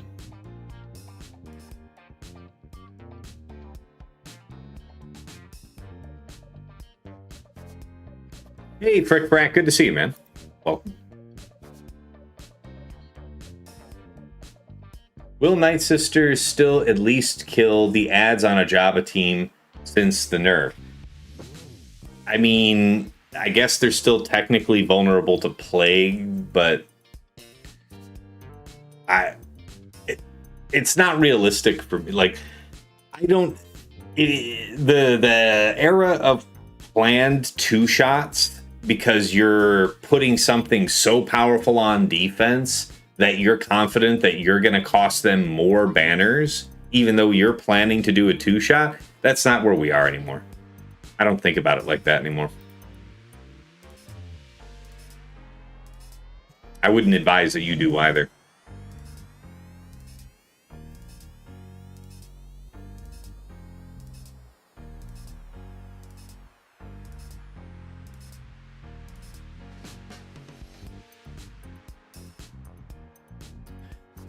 All right, done with that zone. Nothing to do in this zone. Neutral. What is this? This is just... Oh my god, they took that ship too. What the hell am I doing here? Chimera? Negotiator? You got Ghost. It's not really complimentary to either. It's gonna die quickly either way. You need less pieces that matter with Chimera. We could try it like that. What does that look like? Ooh, no, wait, I mean... You could do the Scythe thing with Executrix. TIE Fighter. One... Let's see here. Don't have Darth Vader up front, so... That is true.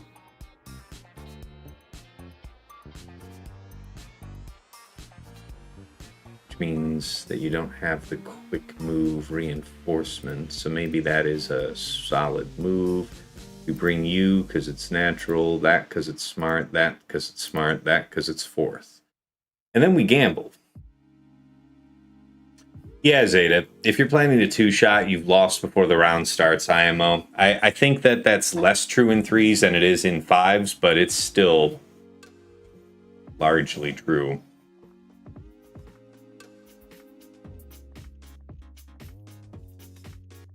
I was about to say, do any of the summons ever do anything? Can I interest you guys? Okay, you've served your purpose, Ghost. Appreciate you. Shields up. Oh my god. How could this have happened? How is it that we don't have a reinforcement to use here?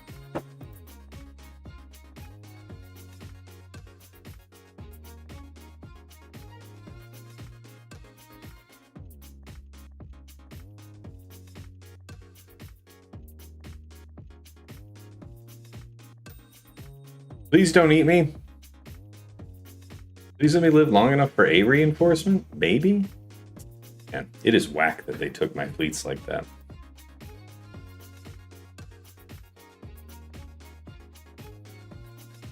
Somebody, I think an officer, made a mistake, because it shouldn't be taking that much. What's extra annoying is I recall that request was like a urgency ping. Hey, let's get this done. So I thought it was just a couple units because I'd already hit deploy earlier. Then it was like, anyway, thank you for the other 14 units. Yeah, look, they took my fucking Chrysanthemum. What the fuck do you people want me to do this round? Just tell me, just have me deploy everything and tell me to fuck off. What is this? What is this deeply unserious shit? I guess, yeah, that's it. That's the way that you make somebody more successful than me on waves. You just take all my shit on the deploy. The magic button is not being properly configured. That's a lazy answer, Banjo. And I think we both know that's the case. All right, the hour of Piggy has come. Woe unto they who have mocked his snorts in the past. Even now, he stands firm. That's right. Chrysanthemum who? Get him, Piggy. That's right. You having absolutely no speed on your mods and DI is a godsend.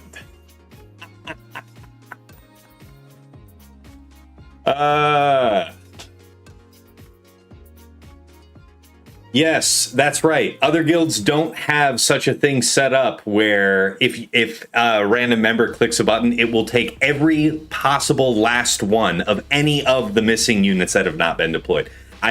That is not a thing in other places. That'll take all of them off of one player. No, that is not that is not a thing. That is not a real thing. It's not that it has to be individualized. You set a limit for how many people can be drawn, or you don't run that thing at all, which is what a lot of places, a lot of guilds don't do. Like they won't run that type of thing because then you don't have one person like losing. God, thank God I didn't have to run anything on the dark side planet today. I shudder to think what I have lost on the dark side. Run Leia. Yeah, what is that? There's no C, there's no Lord Vader. There's no Slacker. Jesus. Alright, well, I mean, that's okay. They can take as much as they need from the dark side planet. Oh yeah! I mean, the instruction is to use Leia, so I will, but I do have that Vel TB Omicron. Wouldn't that be curious to see? Alright, anything that works. I have stuff like Resistance, I have stuff like Gungans. But I think you're curious like I am to see how Cassian with Vel might do. I'm going to do that on the next fight. And like I was talking about earlier, Stormtrooper Luke is pretty nice, especially if you've got a relatively well set up Stormtrooper Han to complement. To be fair, you don't really need Chrysanthemum for this mission. Yeah. Clearly that was the case. I acknowledge this.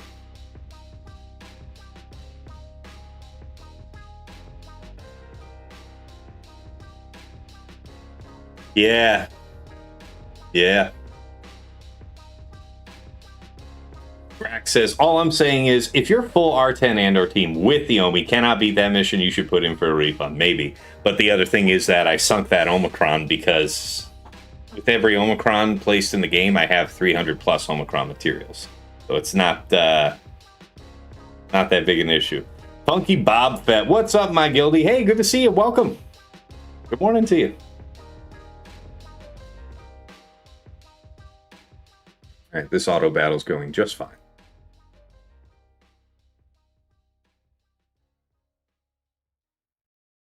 Monetary refund. Feels like, honestly, the thing I want the monetary refund for, so you guys recall that they put out that post saying that there would be compensation for era and/or stuff. The original post had two separate clauses. One saying that there would be compensation for people who spent on getting Cassian to 7 stars. That ended up being assigned to this 30,000 crystals thing that people got. And then there was a separate thing for people who spent on era bundles to level those characters, because as part of their make good for whatever the issue was, they gave out enough era leveling materials to take every character in Era of Andor to the max level, Era level 95. This was after I had taken Cassian to 95 and the other rebel fighters from the era to Era level 90. So I'd like compensation for that, since they made that spend redundant. That's got to be like just, a couple $100. I didn't max out everybody, but it's like a couple $100 I'm feeling. That would be nice to be compensated. All right. Let's put this rebel fighter team to the test. And of course, what could be a more dignified way to evaluate the objective quality of the team than by going in immediately on auto, yeah?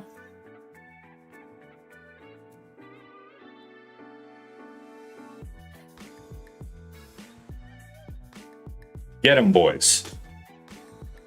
Surely confused will not be a problem for a team that needs buffs. Holy shit.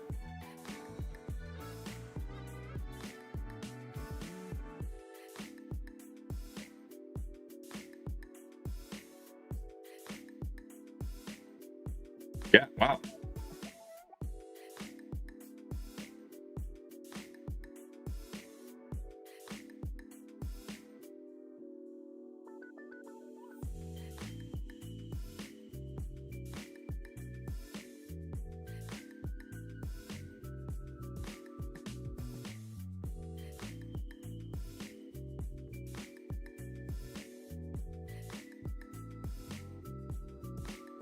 Pretty nasty. How many waves am I at for the day? We're getting close to being done. We dropped a couple. One was unlucky that I sometimes do drop. And then one of them was a fleet battle where I was robbed. I was robbed of ships. They're trying to kill me. What is this one? This is the Dash one, right?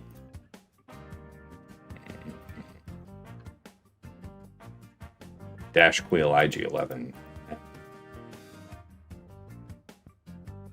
Still good for something. Proud of you guys. That was easy? Yeah. Well, yeah. I mean, I've got them pretty well kitted. But yes, that Omicron did feel really powerful.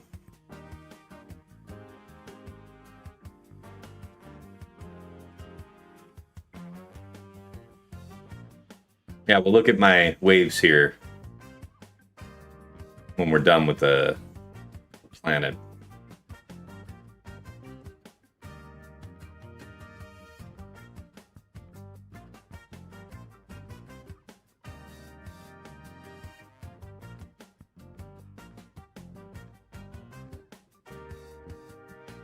Why?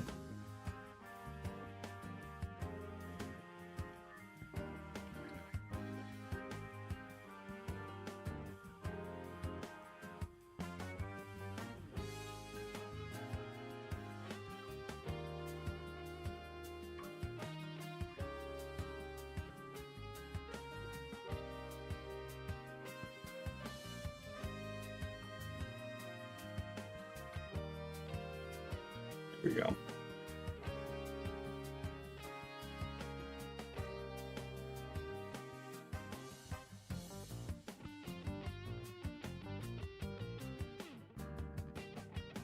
Don't think I've had a single day where I've had more than 2 parts of any fleet. Shouldn't have to be this way. Shouldn't have to be this way. It's unnecessary. Unnecessary harm. Inflicted, in my opinion, by officers that are too non-confrontational just to DM the people that have the units they need that are key. But that's just between you and me.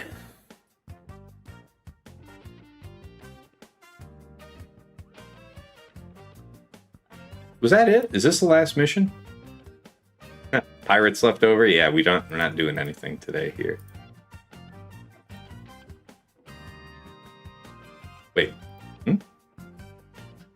Okay, we did cover that. That's a different day. Okay, this is done. So yes, it's just the Spectre mission. Oh man, we get another auto to finish up.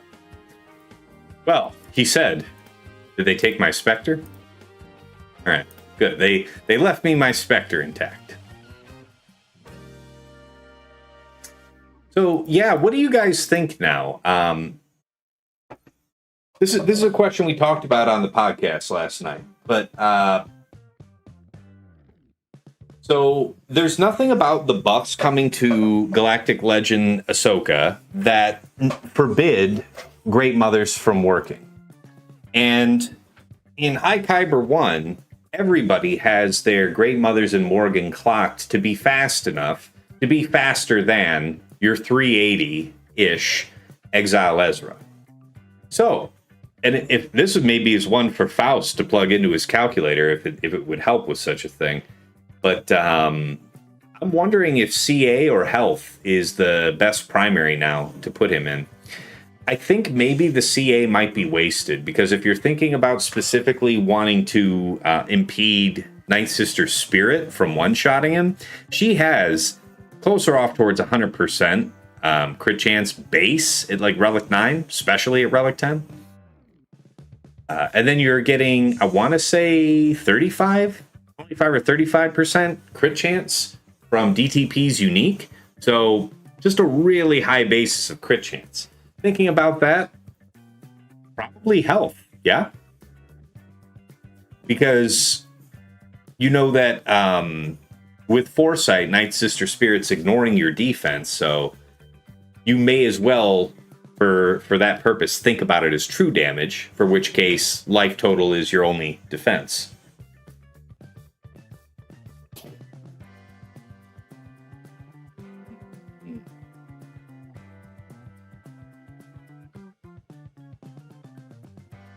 Lady Geek says, I'm not in a huge guild like you guys, so I'm thinking it's time to start sending DMs to people. We know you're not going to do the ship missions anyway, so please platoon your ship so other people can run the missions.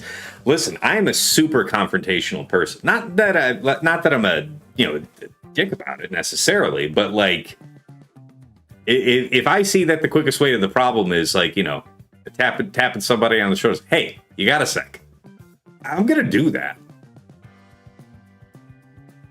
All right. Darth Savor says, Vex did a video today on Great Mothers versus Ahsoka in Squad Arena, and it didn't make a difference. We'll see if that translates to GAC. Well, just even a plain reading of the changes doesn't suggest that there's anything that would block Great Mothers. So I'm operating from the assumption that it's going to be business as usual using it. To that end, is it worth kind of sacrificing a few speed, going under 380 speed to pick up a health primary or a crit avoidance primary? I wonder. Did I use the two Bad Batch only two? Oh yeah, the Bad Batch team in here? No. But I'm actually all done now. Where's the deploy point? Do over here. Let's drop it in.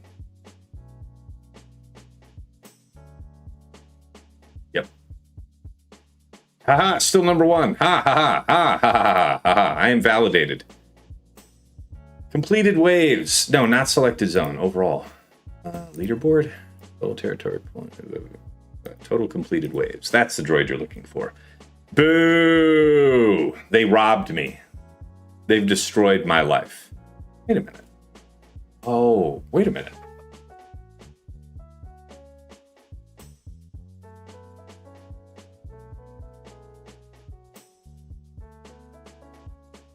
Did somebody play their dark side missions? Somebody must have played dark side missions.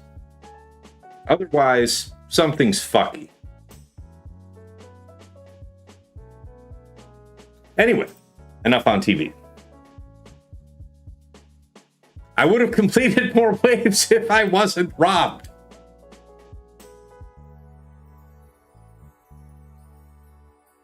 Stop poking your finger in my wound. Womp. All right. Where was I? What were we doing next? Probably those calibrates, yeah? Well, I'll tell you what. I actually am getting low in this mug of coffee. I'm going to take a couple quick minutes break and, do some calibrates for fun. Probably that Jedi Master Mace one. kind of at the top of the list. And then I'm probably going to look at the remod there on the arrow for Exile Ezra. All right, guys, be right back.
All right. We're back. And, you know, for Christmas, Mrs. T got me this nice little warming plate that I keep on my desk. It's made for mugs, you know. The coffee pot had already gone cold downstairs. I'm going to have a warm mug of coffee here in just a couple minutes.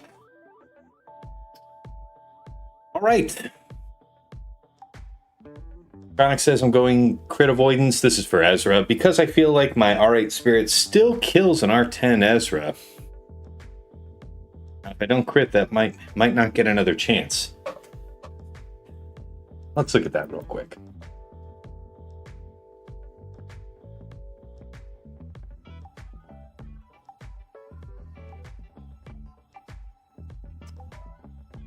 I tell ya, it's kind of grim.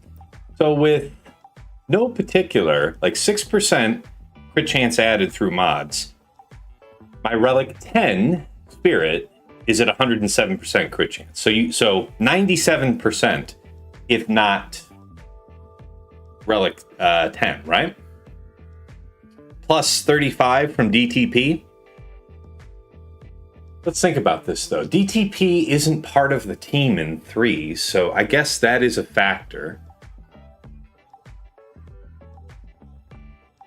I mean,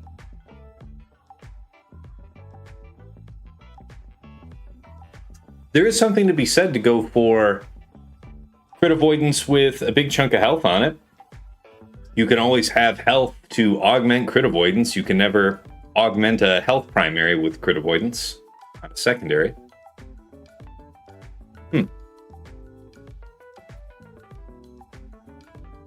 to think about. In 5 vs 5, though, I mean, so that's the thing. 5 vs 5 is certainly going to favor the health primary over crit avoidance, because you will have DTP there. So I am thinking it's probably health.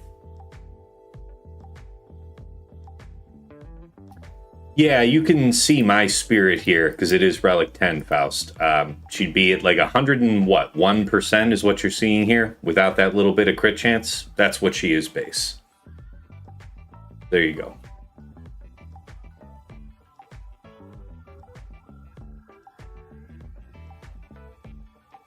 Oh, is that it? Is that it?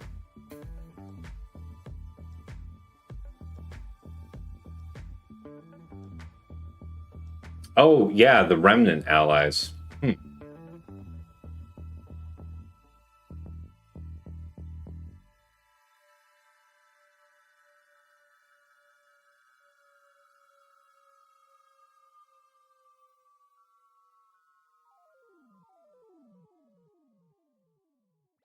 You'd have to put a lot of crit chance on your Night Sister then to block out the CA arrows. So now CA looks a lot more attractive. The power of literacy, man. Reading is just incredible. It's undefeated as a power. Yeah, good call. Good call on that. All right.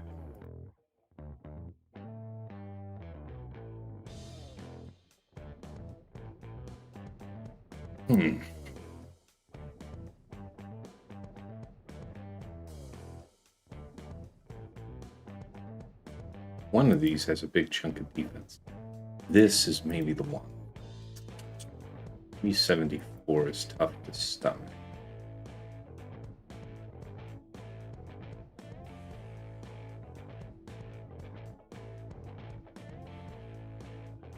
Recall there was something else I could have shifted.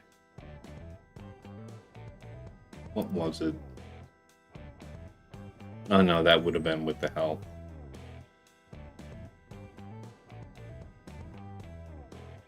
Yeah.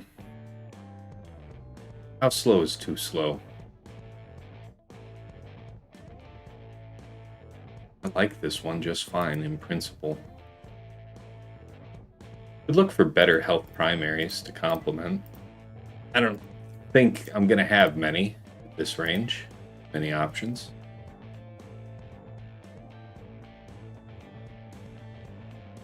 This would be desirable to put on. The defense is nice. But that's why it's here, because it's... I feel like I'm in a tough spot for my two pieces. Yeah, that's probably irreplaceable, yeah.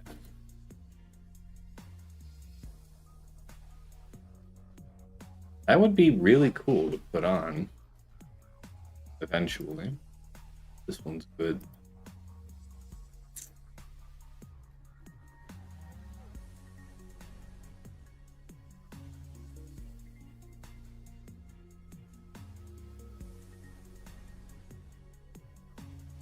So I'm looking at something like that.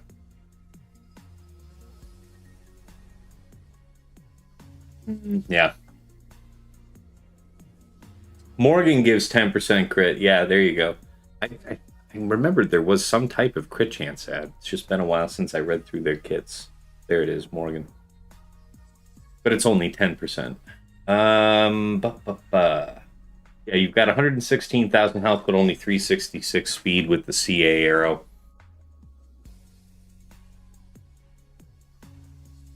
Both Drogon and Spirit really do want a crit, and not only so. Just on paper is how I'm thinking about this, right? When you think about the Datacron meta, where you actually do have at least one FDC that I can think of that has a big chunk of crit avoidance on it that you could stack with this, crit avoidance is probably the short-term winner. Christopher Light, good to see you. Dragon King, Reaper, what's up? Good to see you guys. Good morning. It's not a bad setup, though, Chronic. Anyway, this is kind of what I'd be looking at. Try to stay around 375 if I could. That's going to be slightly undoable. Anyway, we'll think about that later. Because that's not really a calibration task. Who are my top candidates for calibration here? This one we were looking at to try and hit that 11k. That would involve slicing away the potency there or calibrating the flat to go offense there, which is super expensive. The crit chance off of this, which is pretty expensive. Ugh, that's kind of gross. Cost is kind of high. Oh, I just saw the credit card charge. That means Mrs. T has just hit up the bakery. There will be fresh baked goods. Coming home soon.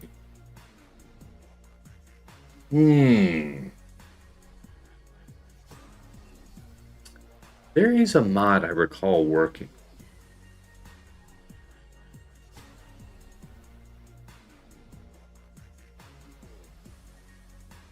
Yeah, it was you. Look at this mod. Isn't this incredible? That's shit. It's also not great. Well, that's fine. Roll these away. Okay. Dub. Oh, well, it's still pretty damn good. And then...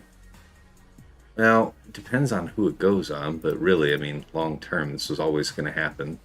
Ooh, okay, well, it's probably going to stay right where it is. I don't know, it's all worth the 40 cost. Okay. A couple people I could find. Ooh, was this... Do I also have materials for that? No, but I could calibrate away this very, very small amount of offense. Give me the... That wasn't the one I wanted the health. Not really worth a 25 right now.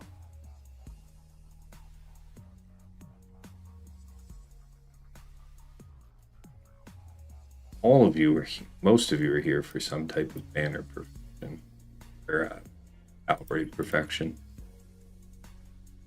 75 cost, expensive, but yeah, this one's what is it? 150 cost. That is like one of the last ones I'll be doing. Not today, I think. Trying to get that extra speed roll would be pretty dope. You could live with that crit chance slice though for a long time. I figured out Heralead with Ezra. You figured out Heralead, Ahsoka Tano, Ezra. Great Mothers are dead. Hera gets 150 speed on League. Great Mothers has 0% win rate. Interesting if true. Interesting if true. But if that were the case, then it would have been the case last time because there's nothing special added by the buffs to Ahsoka Tano. So why was that true for you last season?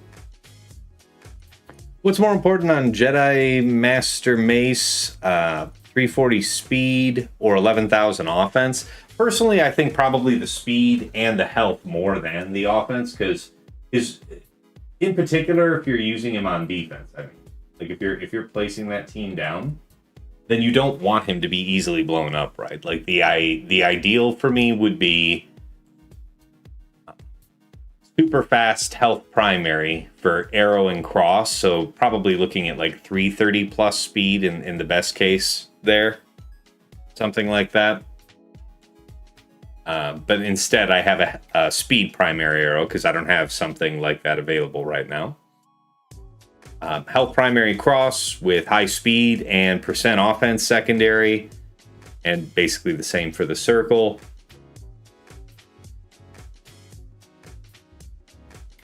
The speed, then the health, then the offense is probably the way to look at it. I do see some people out there though in an offense set, and maybe with this Kron, there's a case to be made. I don't want to tell you you're wrong. We're trying. Calibrates. Let's look here real quick. Is there any easy money that I'm not looking at?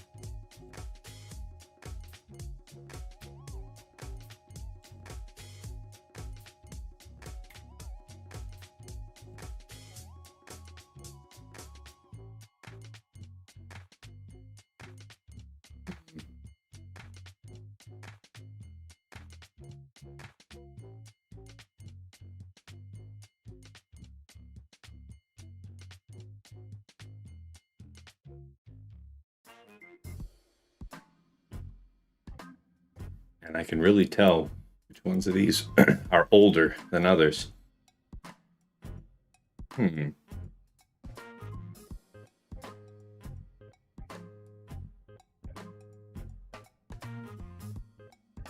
This is one of the craziest mods in my collection. This arrow that's on Stranger. This has no calibrates in it. It just decided it wanted to be this. That is just great. Oh, this one looks really interesting to improve further. Let's do that. Yeah. What are we looking for, ideally? We're looking for the crit chance and the speed.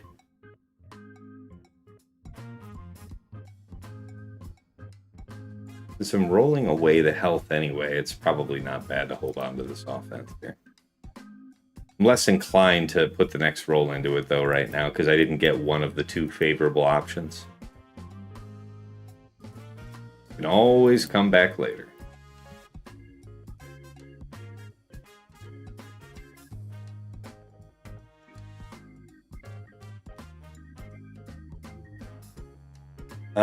The ignore taunt. Yeah, crazy mod. Yeah, that mod is nuts.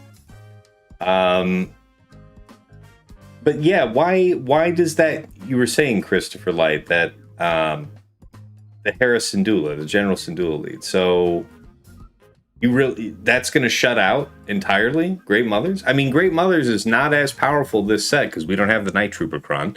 You'll substitute with probably one of the older two sets, not the newest set, is what I think you'll probably substitute with. But that speed, you think, blocks out Great Mothers. Amazing if true. Just amazing if true.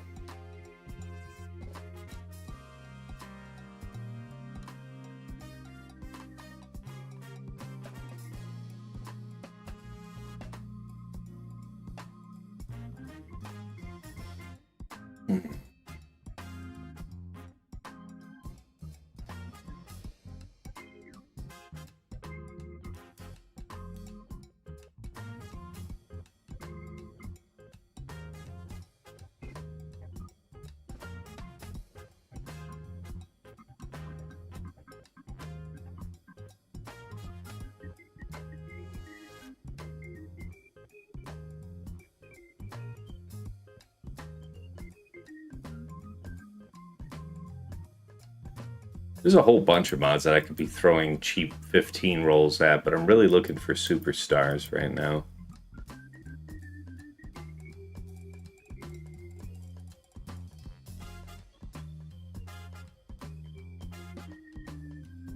This is a really interesting mod.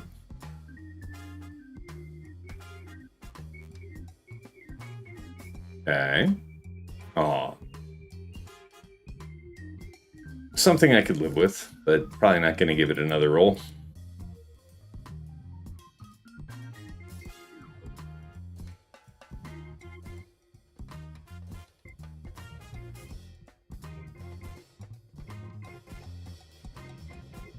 If your Datacron will already make it so Spirit has 100% or less crit chance, then CA is the big winner. If 11% of the crit avoidance is wasted, then still a crit avoidance arrow. All right. Then, yeah, then that jives with my intuition on it. I like it.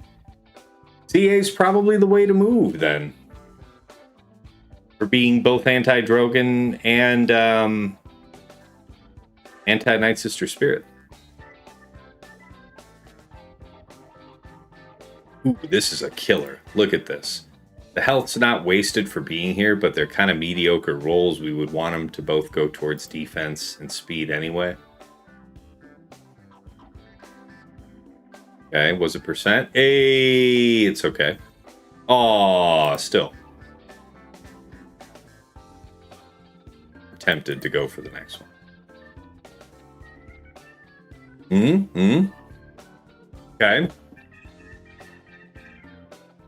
23 is a fine speed for a tank to be. You know, the 40 is probably not worth it right now. There will come a time. Not like a right now related time.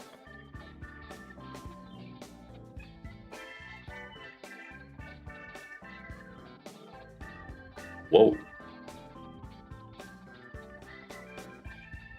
Looky here. This had to have come out of one of those packs. Rolls are too Perfect. Okay. Like that a lot. Feel great about that decision. Go for the perfect. This means that I could do 175 cost roll. So one of the rolls, like for Jedi Master Mace's sake. I was saving for that. Is this the one that I want to do? I mean, that is an absolutely bonkers crit chance stack on this.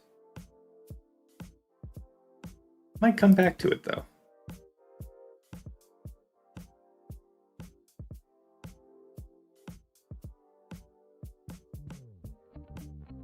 Hey, Jedi TJ, good to see you, man. Welcome, welcome.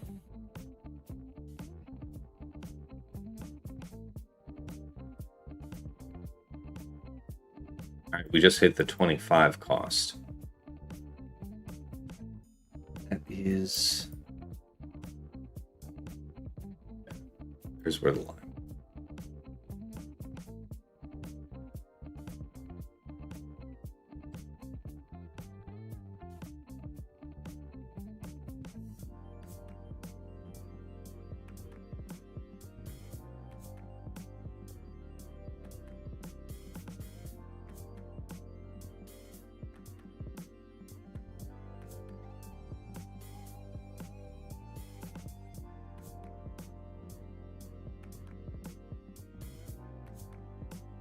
Just looking for that perfect candidate. It'll jump out at me. That flat protection going to percent defense for Royal would be nice. Would be nice. That was the sound of the door.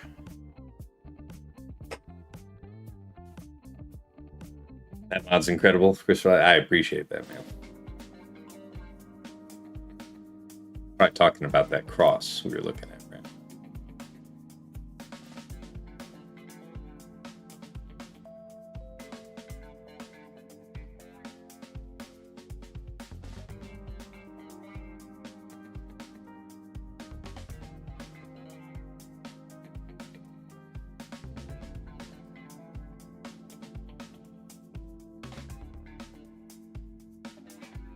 Just looking real carefully.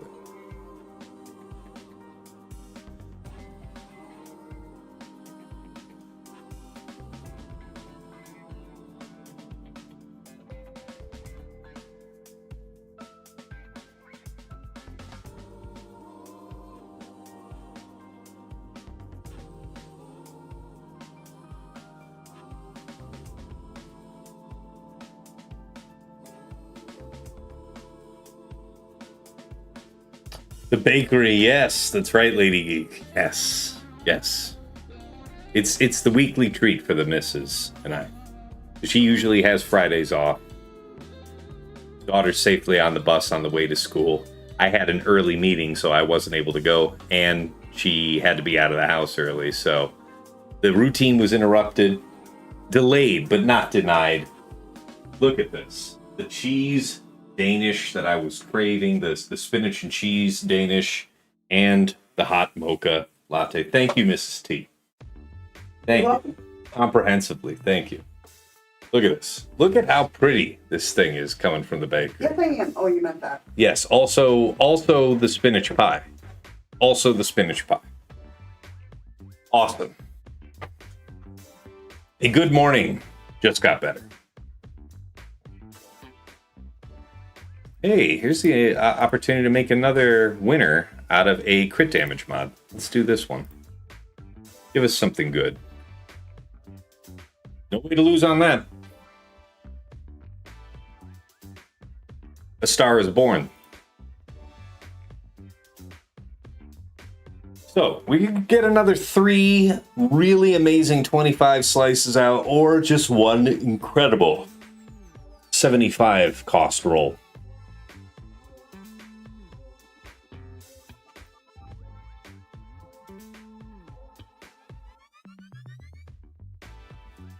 Gotta get a bite of this.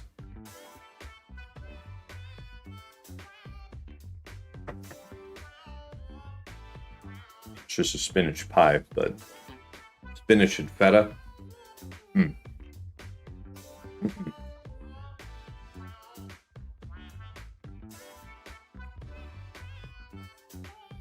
Hmm.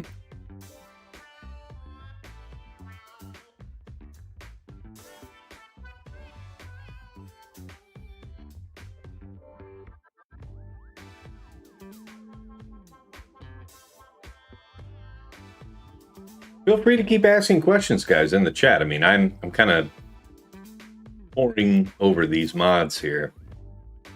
Make the next call.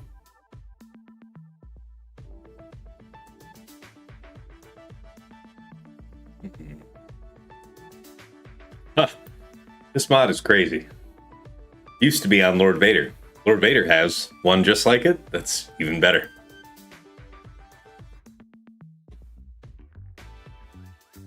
It's crazy to see that mod sitting on Dooku. But now Dooku's going to slap harder here with the Dooku Cron. So, all right.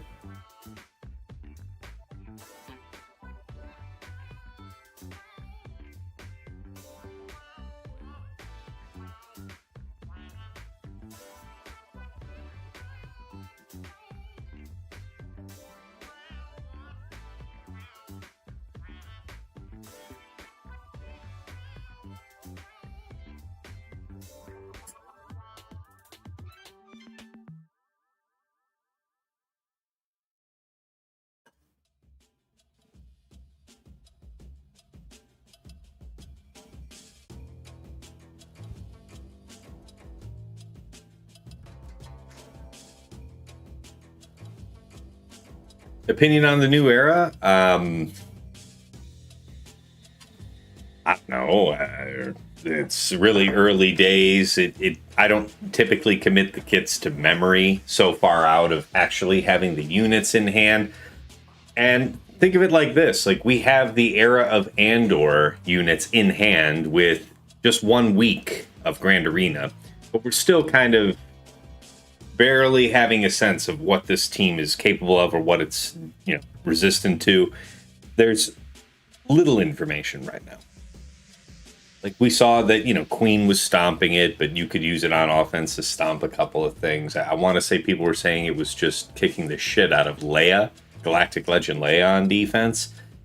And this is all just talking about the Cassian team. I really heard nothing super interesting about Dedra and friends. And again, that's for a era of units that we have in hand. So as far as an opinion on this next era that we're farming up right now, or rather that we're going through the marquee events for right now, yeah, no strong take.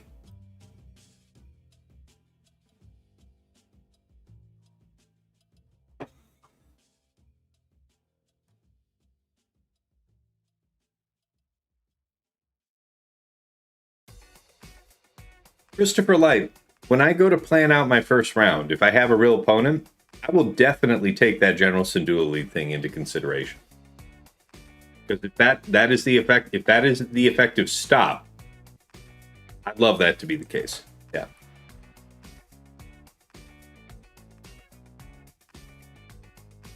El Neurostam says they're changing ISB. What's that? You're saying that they are? Like, you've heard about them buffing it further or something? Lady Geek asks, what are your thoughts on offense arrows with offense primaries? Still worth pursuing, or have we shifted to other primaries? I think for some time it's been a better rule to have a survivability primary. And I guess I specifically am mostly talking about health or protection, with a high percent offense and high speed secondary. But there are exceptions, like Maul, for example. True damage character.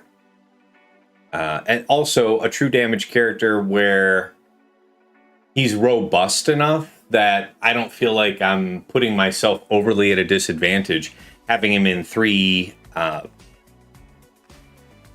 or at least 2 offense primaries. I might even have him. Like, if you have an extraordinary offense secondary on a health primary, you'd be hard-pressed to not run that. Anyways, BKM is also a character that I like to have in offense primaries. Now, a lot of folks go other way. Like I don't know if Fatal still runs this, but I know a while ago he used to run like a speed defense set with 3 or 4 health primaries, because the team is ramping health and defense, and then the true damage is kind of assured through Ancestral Resolve. It's a different strategy on it. But I would say relatively few are the characters that really want purely all that much offense on top. I want to say one of the other ones that I have is Brutus. Brutus, I think, has one because it's also fast. It also happens to have a strong percent protection secondary on it. And that's how I have him kitted up otherwise with his circle. It also helped me make the magic number of 12k offense on him that I was going for. So they're kind of the exception, not the rule. How long they've not been the rule, we could argue about. Okay, Neurostam says he thinks he saw something about it in the data mines. Okay. I hadn't read that yet. Really looking to see if there's another winner 25 cost. If I could find 3, it would be worth not doing the 75 cost roll somewhere else.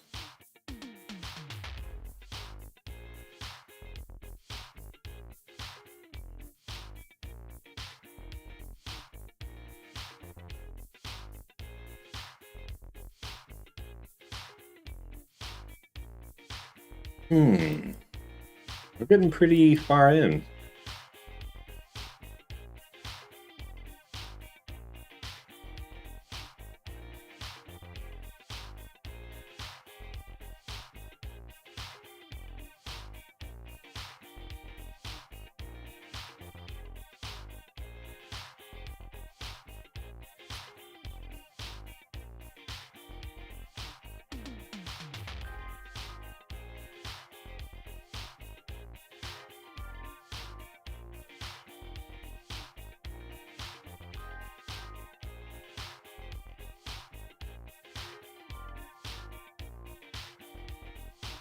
Some of these mods I have to stop and look at a second. Like, what was my angle?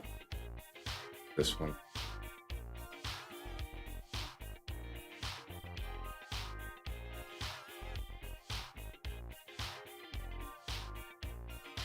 I need more offense for the raid. Guess I farmed too many.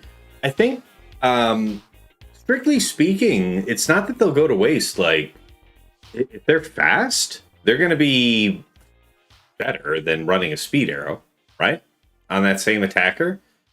Like, optimally, probably some type of survivability primary with high percent offense, like we said before, with speed, so on. But yeah, please don't take away from that, you need to just cast off all your offense primaries, because especially if they're fast, they're straight up better than a speed arrow. And also, if they're even decently fast, if you have really strong speeds on the other accompanying mods, you could carry that difference.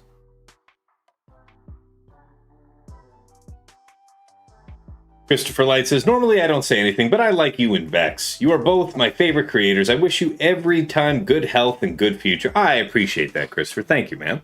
Yeah, Vex is a good guy. Yeah, we've had him on the show in the past. We should have him again sometime soon. I know he's been like extraordinarily busy, so I didn't even think of asking him recently. Maybe I'll hit him up about being a special guest for the plotting and scheming episode going back into 5 vs 5. That is doable. Okay, this cross that we were looking at earlier on Zeb, that is one such mod that is worth the 25 for sure.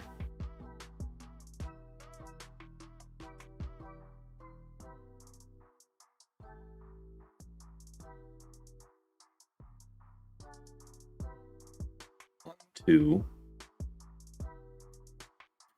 but I didn't find the third. I found 2 mods that I like right there at the bottom. The other one being this speed set accuracy arrow. Wait a second.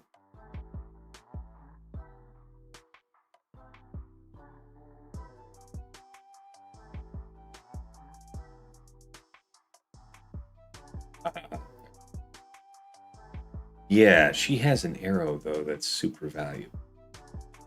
150. It's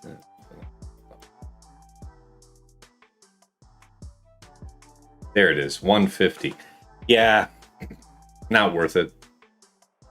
Not for a while, anyway. This accuracy arrow is so nice, and I think I spent like the last 2 or 3 rolls pursuing rolling away that potency into speed. Did not hit.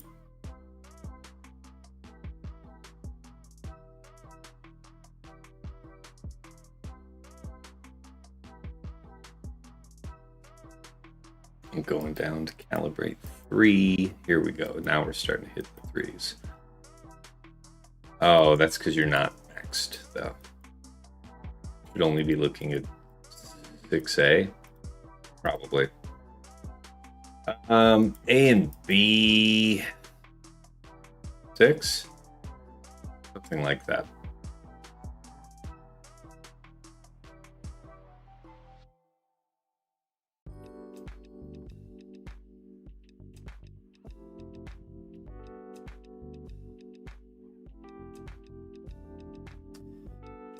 The gamer says, I hope you and Vex get matched in GAC in the future. Would be the most entertaining thing. It would be a pleasure, man.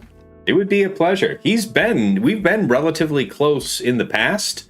It's not impossible.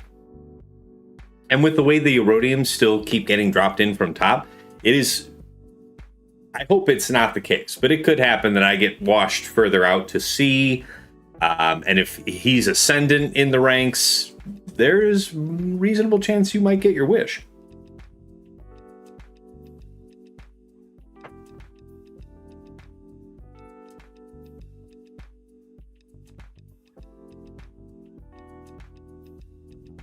Make speed 805 and equal 4.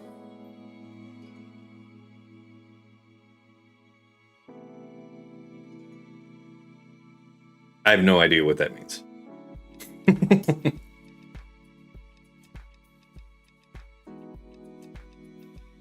I appreciate it, Christopher Light. Yeah, Herbert's a hell of an opponent. No, I'm aware of how General Syndulla Lead works, but what makes me hesitant is there's nothing that's essentially changed about the mechanics involved from last 3 versus 3 to this 3 versus 3. So if this strategy were so successful at blocking out the Night Sister counter, why do I not recall it being of note or all the rage last season? You see what I'm saying there?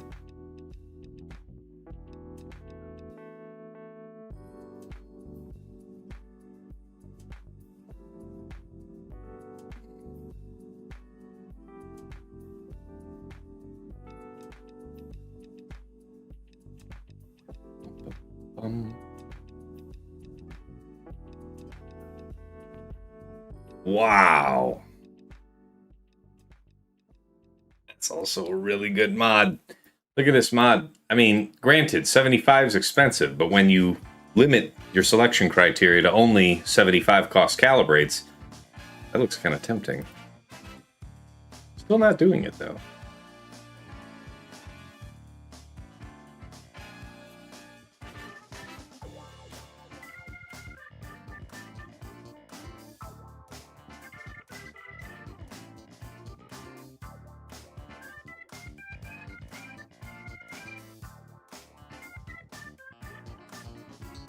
Yes, sir. Do you have a 30? Do you have a 30 speed? Oh, you mean like a 30 speed, not speed primary to put on my Ezra, like a health or a CA? No, I think the fastest I've got's 28 or 29. Rick in the chat saying, I'm not seeing any data on General Syndulla Lead in 3s on Insight. Yeah, I'd be curious, Christopher Light. I mean, yeah, you made the point about this leadership.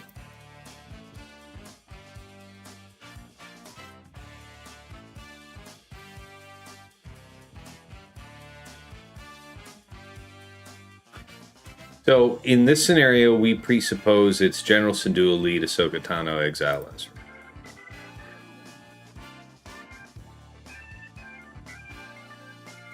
50% max health is tough to burst through, guys. Wow. Now we're talking. Now is health primary come back in the running instead? Talking a lot of health there.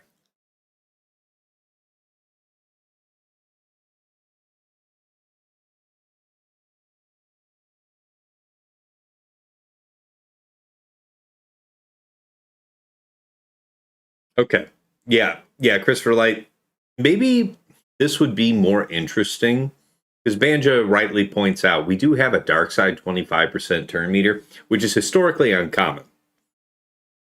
So if you're talking about seasons of ancient past in 3 versus 3 where this was working, I don't know. 25% turn meter dark side's probably more than enough to level the playing field. 25% turn meter Datacron is slower. Test it. I mean, let's just take mine for example. So 307. Calculator. 30 speed from Great Mothers, right? So 337. 25% turn meter. So divided by 0.75. Effectively 449. Who are we talking about? We're talking about Ezra here. And let's say for the sake of argument that we're not running a speed arrow because one of our discussions here earlier was moving towards either a crit avoidance or a health primary. So let's assume it's a non-speed, so a speed not higher than 375. So 375 plus 150 from that lead is 525, greater than 449. That checks out. But what about Great Mothers and Morgan? Because that's what's really kicking off the fight. So you got 357. My Great Mothers is 357 plus 30, 387, divided by 0.75, 516. Still slower than the 375. That's kind of interesting. Yeah, still slower than the 375 Exile. Still need to have a decent basis of speed, though, on Ezra. We were talking about how much of that you might give away, and it looks like not too much. Does that sound about right? Yeah, math checks out, Christopher Light. That's the calculator does not lie.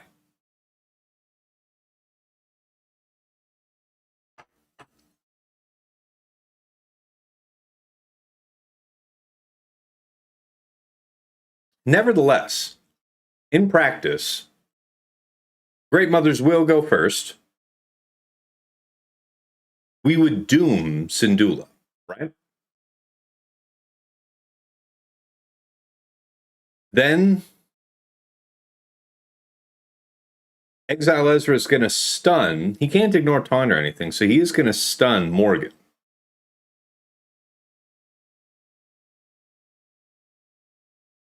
Depending on when Morgan dies, you might get that done. But that could get dicey.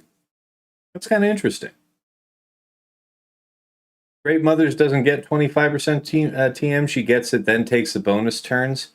Are you certain? Are you certain of that, Faust? Order operations-wise. You're saying that the 25% turn meter fizzles on her? Because I would have thought that the bonus turn thing would have to execute and be done before turn meter, even from the Datacron, would apply. So I'll take your word on it if you're confident in it. Grax says, so what I'm hearing is that we might have another Slacker on release on our hands? Huh? Are you talking about the new GL, or what are you alluding to? Let's get the music back up.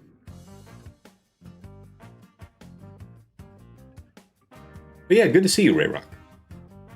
Ignore taunt. He ignores taunt. He ignores taunt? And reading is undefeated. Let's go back. On their turn, Spectre allies can ignore taunt. To target an enemy with exile or fracture. Oh, that's interesting.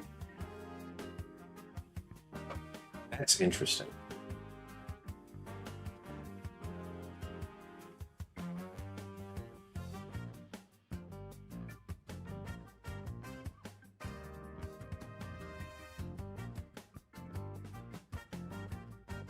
In practice, you might not get a lot of use out of that. A Night Sister team is going to go after General Syndulla first, I think.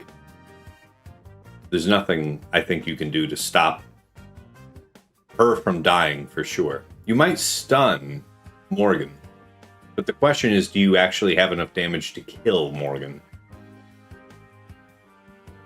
Because the fracture will not have gone out yet.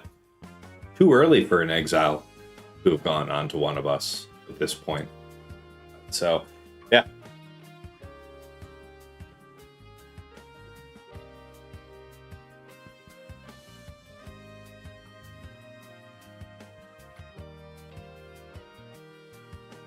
This is a really great discussion, guys. Thanks.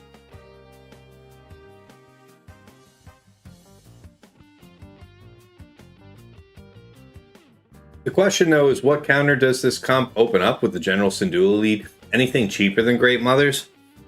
Yeah. That'd be interesting to know. I don't know what you might risk.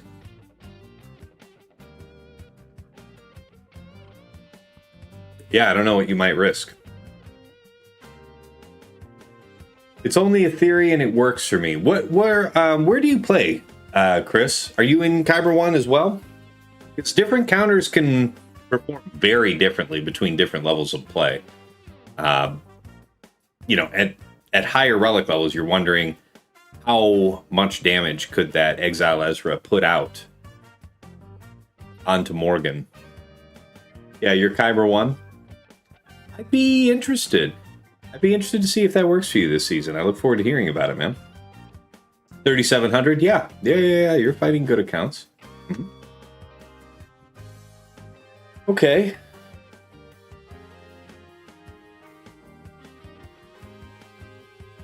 I see what you're saying, Grax, yeah. What has been beating that comp, then? You know what? We've been dancing around it long enough. Go ahead and pull that up.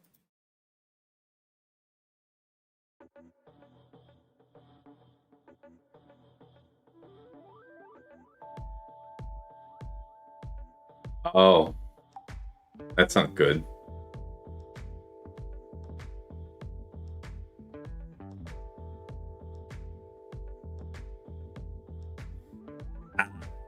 We're not going to find good data here. Nobody was actually doing that in Kyber. What? Is there any of that? There's literally none of that. All of last 3 verse 3. What if we check off and go deep into the ancient histories? All right. Into all of the ancient histories, there are a grand total of 30 fights. In the past, this has fallen to the likes of Slacker without Dre, Slacker with Dre for 2 more banners, Seabane, Leia, and exactly nothing else. So if this is a thing, it would be a thing for the first time. Yeah. I mean, so maybe Christopher Light is thinking of 5 verse 5. My brain's already transitioning, locking over to 3 verse 3 brain. So pardon me if you were implying this was only meant to be a 5 verse 5 thing, but doesn't look like it has ever yet been a 3 verse 3 thing.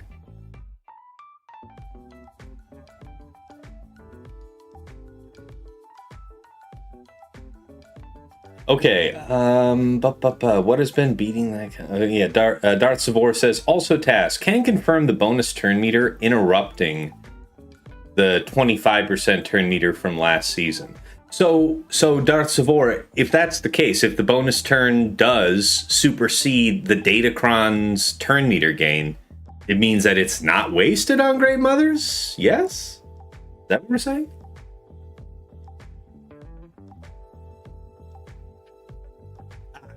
Christopher Light, I mean, I would really hesitate to draw like you are saying this works, and also in Squad Arena. Like anything that you're validating in Squad Arena, I do not consider to be representative of Grand Arena. Like if there's Omicrons involved, or other GAC exclusive abilities in play or something, I would never go from, oh man, that it worked in Squad Arena, it's gonna work in Grand Arena. I'd never make that leap myself. Yes, Frick Frack. Things that have never been tried have their own allure. Yeah, all this said, Christopher, I don't know that I would say I'd not try this, because where we started from in this conversation is presupposing that Night Sisters were going to get through anyway. What can we do to make it harder, more likely to fail, but still ultimately accepting that it might? If this works the way that you theorize, that would be pretty insane. The one thing that would be really great is that if we could have it set up for General Syndulla to be out ahead of Exile Ezra, right? So we would ideally have some type of turn meter gain for her, which I don't think is available. Because if she can go first, her AI will put out the Fracture, which would,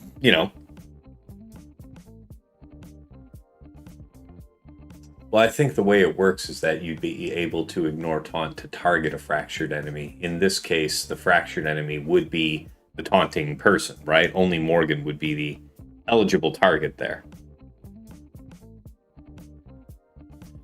Oh, Darth Savor confirms that turn meter is wasted. Great Mothers gets her bonus turn, then goes to the back of the line while the rest of her dark side turn meter team gets the 25%. It threw off my turn order. Thank you for confirming. That's really important to know. Hopefully you heard that, Faust, so you don't have to do any more redundant effort, but thank you. Thank you, guys. All right. Where were we? Still a calibrate or 3 to do, depending on how I feel.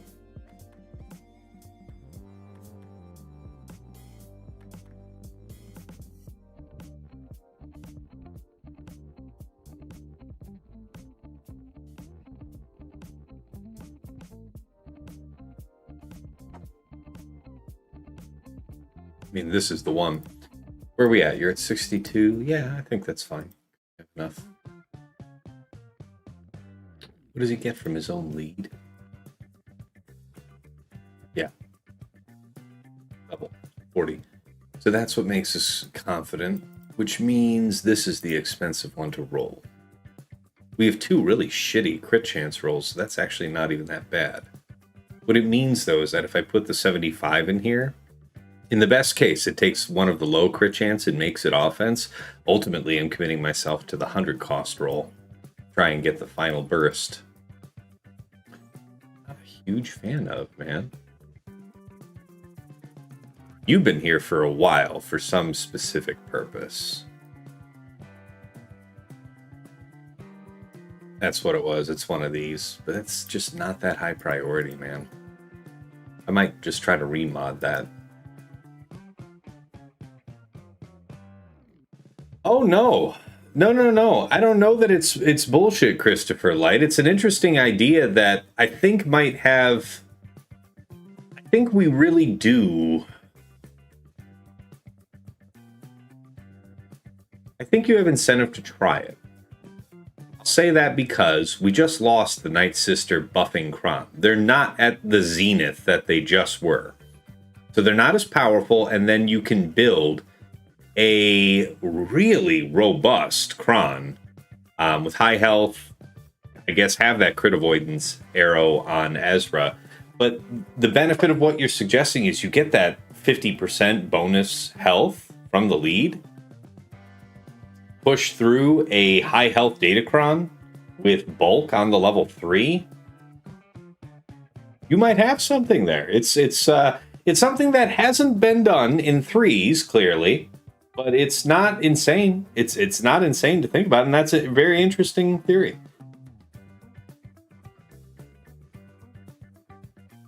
Yeah, I mean, to what Faust is just saying here, it's certainly worth trying. We can sit here and jaw-jack all day about how it might work, but is it ultimately worth testing?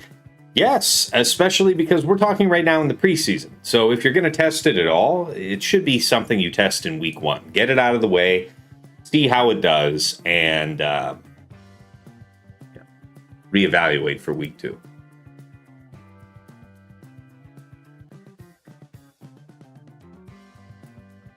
Some of these are here for some really expensive calibrates.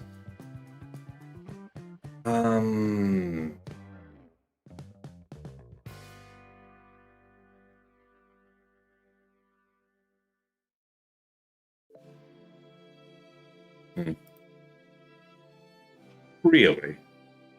Oh, that's for... Oh, I know why I did that. Okay. Rick Frack says, I'm thinking about just using the Sith Empire team on the Ahsoka team. Wow, really? Alright. Bold. Grax saying, for people not high in Kyber, Hera Lead should stop all turn meter trains since they will go first thanks to the 150 speed on turn 1. And the turn meter teams tend to rely on Tano getting 1, maybe 2 turns max. Then her and the rest of her team never get a turn again, since Tano's anti-turn meter train buff does nothing to stop them. Fair.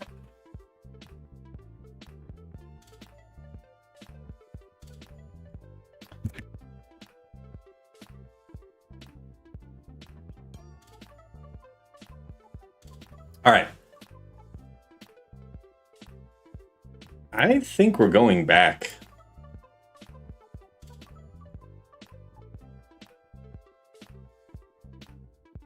Probably back towards the 25s again.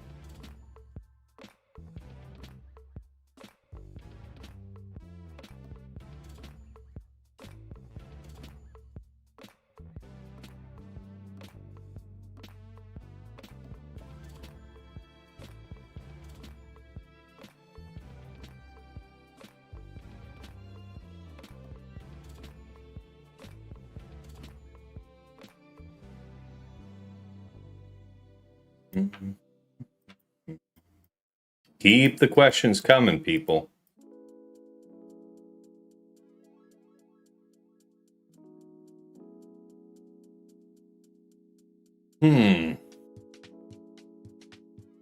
Christopher Light says, Queen got an 80% win rate against Ray Ben Cal. What Datacron would you choose for her?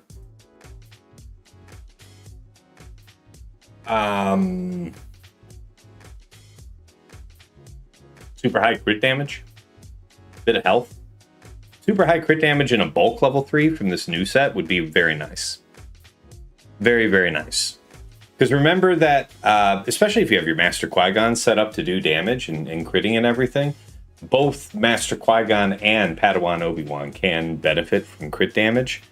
Armor penetration is only used by Padawan Obi-Wan, and even then, he's not a strong beneficiary of it. He has a weak base value to multiply off.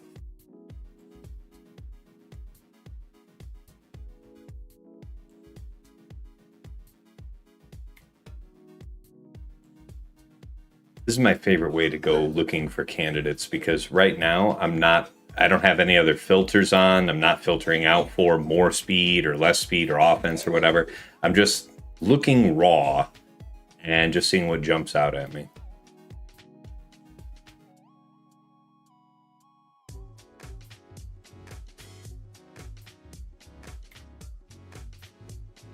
Wow. It's kind of tempting to try and roll away the crit chance to go for... Well, I guess you'd roll away the health, but that's such a strong amount of health on the crit chance there. I'm not going to do that.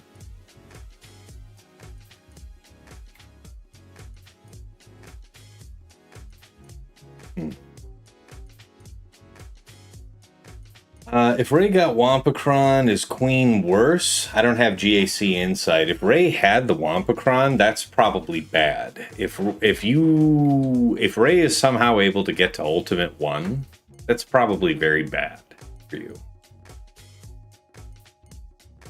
If I had to guess.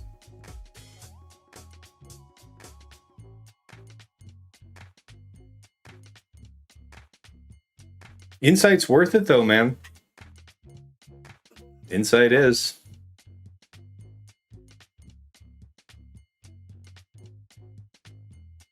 I would offer a patron tier that has Insight bundled, but alas, they do not presently, nor does it seem that they have any, future plans to work with content creators to have some type of bundle like that. And that's fair. It's already a very successful product. It doesn't really need the signal boost from that type of partnership for them, so fair.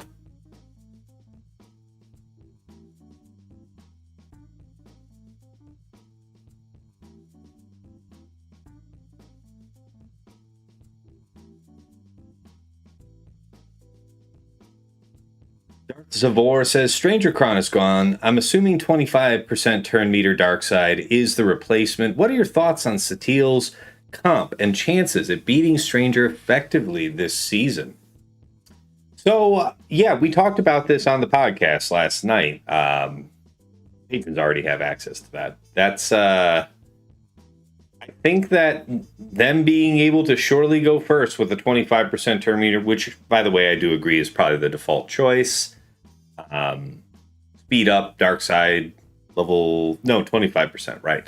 High armor penetration and health on that Kron is potentially dangerous to Satil. The way that, like when I did Satil against Stranger last season in 5s, they almost immediately took down, and this is with them all FDC, so just hear me out. They took down JKR immediately.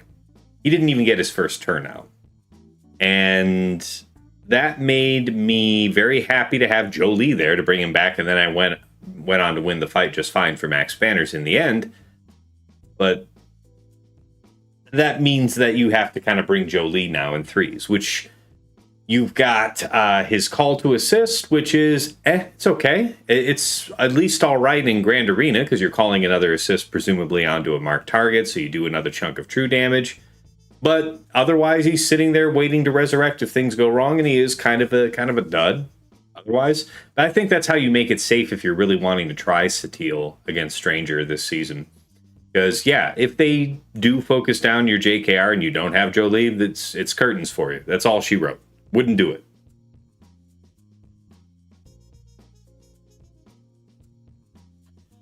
Ziltoid, hey, what's going on, man? I'm always out of the thermal exchange units. Can you share some best practices? I have to look up what thermal exchange units are. What's that?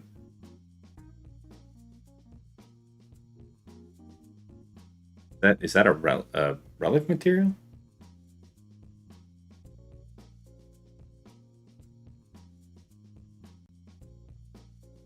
Thermal exchange. Oh, these. Well, yeah, so I picked these up from the weekly shipment, as you can see.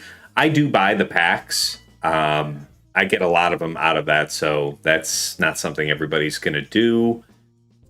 The other way, you can farm them, but it's something I would do sparingly. You can farm them here, but the nice thing about farming this node is that while you probably don't get a ton of this material for every, say 20 sims you throw at it, you will also get some calibration materials at a higher rate than what you get from these lower nodes.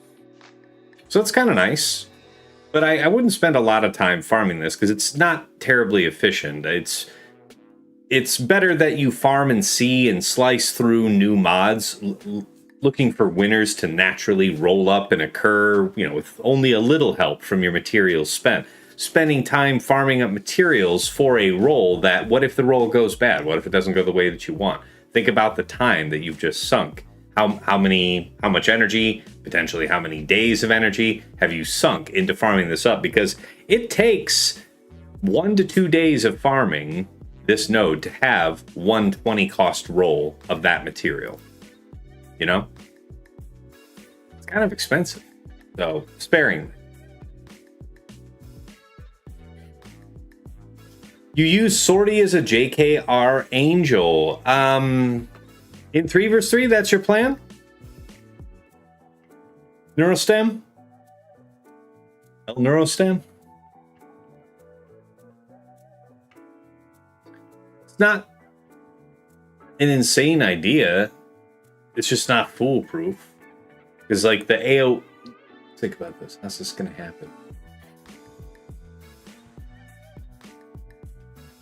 If something crits Ben Solo before Starkiller's turn, Starkiller's going to dispel the stealth anyway. I think the dispel hits before the damage does, so the crit done by that would probably put him right back under stealth. Okay, fine. What happens if or when he gets the ship drop after that, the AoE true damage, stealth will give no defense to. So hopefully you have DI at that time, something like that.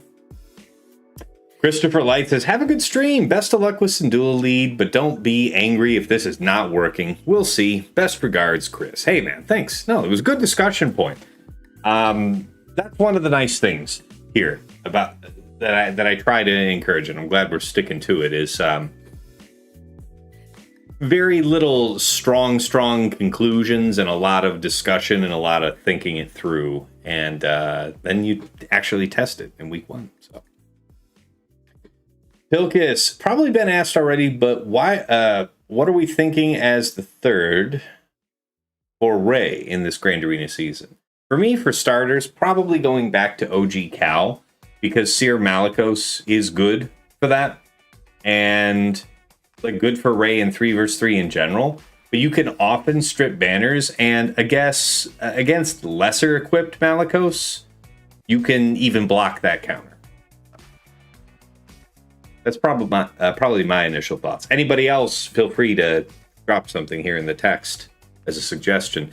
I know Zalbar was getting talked about. I know GK was an option for some people. Oh, Swordy's also okay too. You know, Ray Ben Swordy. I like Swordy with Ben. I do.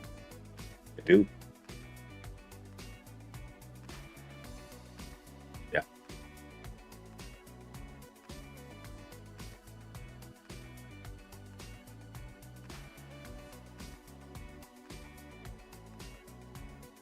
We're down somewhere around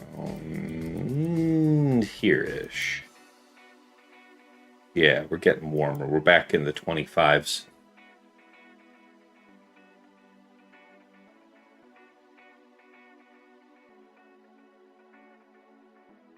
Show me a winner.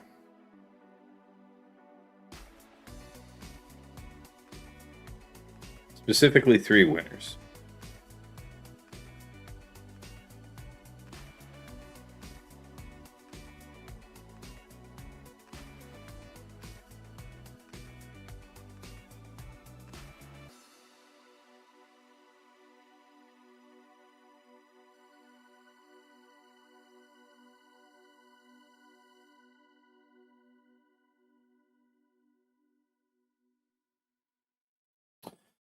Brick Brack with the question, on a scale of Sasha to Fatal, where do you land on Lumi being on the Rey team? We talked about it on the show last night, so you should be able to see that, but neither particularly warm on Lumi with Rey. Dark Cliff 4243 asks, is it better to take mods to gold, so 6A, before calibration, or is earlier okay? Earlier is often okay. It really depends on how the secondaries have distributed so far on the mod. Like, there will often be times where a desirable stat already has 4 rolls on it and we're not yet at 6A. I will calibrate. Usually when you're looking at a mod, I'm granting it the first 2 calibrates, the 15 and 25, right? I am assuming that I'm not getting extremely lucky, and I'm at least going to end up spending the 15 and 25 cost on it. Those are the cheaper rolls. If we're not yet 6A, and I've already 4 rolls in on a stat I want, I will throw 1 or both of those calibrates in that direction anyways, because I was going to do that at 6 dot anyhow. You know what I'm saying? The reason why the conventional wisdom is to wait until 6 dot is that gives you the best odds of naturally maxing out one of the secondaries before you spend any of the calibrates. And if you have one of the secondaries maxed out, then you have reduced your possible options of that calibrate roll, right? It can either go back on what it started on or one of the other 2 non-max stats. RX Dealer says, any ideas on a 3 versus 3 defense using Lumi and her Kron? If you want to really force the issue, maybe like a Kelleran thing. But personally, I think that the Lumicron's going to be, like the cam part of it's going to be more interesting than the Lumi part in 3 versus 3.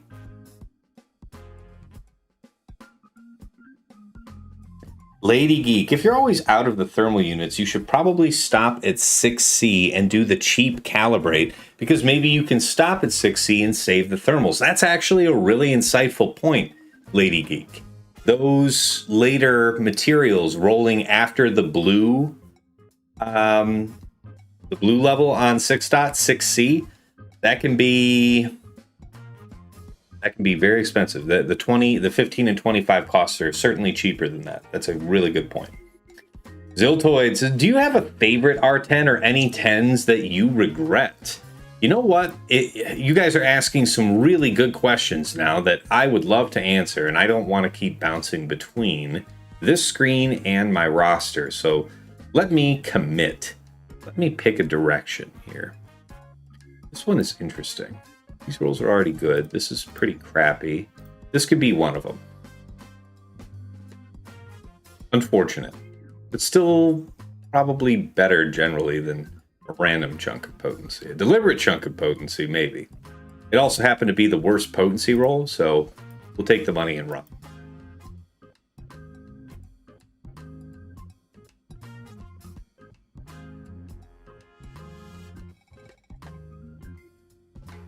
Ooh, that's a good one. This flat health, make it land offense. Do it. Yes, we are blessed. We are most blessed. Damn near 7%, and then a maxed out flat to go with it. Oh!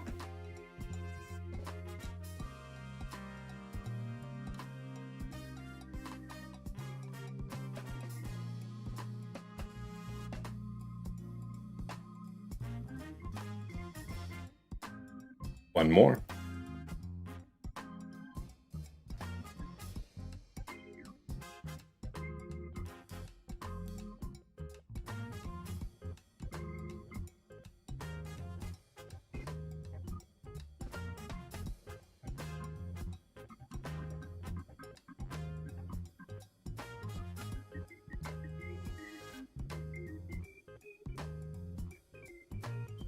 You know what? Just to round out, we can roll this and try and max out this percent offense, and then we've got that done for both Bam and BKM. We are blessed! And it took the shitty health roll, and it gave us the max percent! Yes! This is a good day. It's a good day. Really good use of calibrates today. 16 mod battles. Well,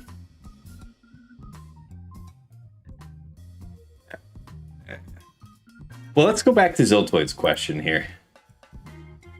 Relic 10s. So let's filter by all my Relic 10s real quick. Ones. Let's see if there's. Let me just let my eyes pass and see which one might be the real winner, but I don't know if there's going to be any losers. I have very specific reasons why I do these. It's some of the advantages may be marginal, but there's still reasons. So I kind of accept that going in. Tough to say there's any of them that I would regret.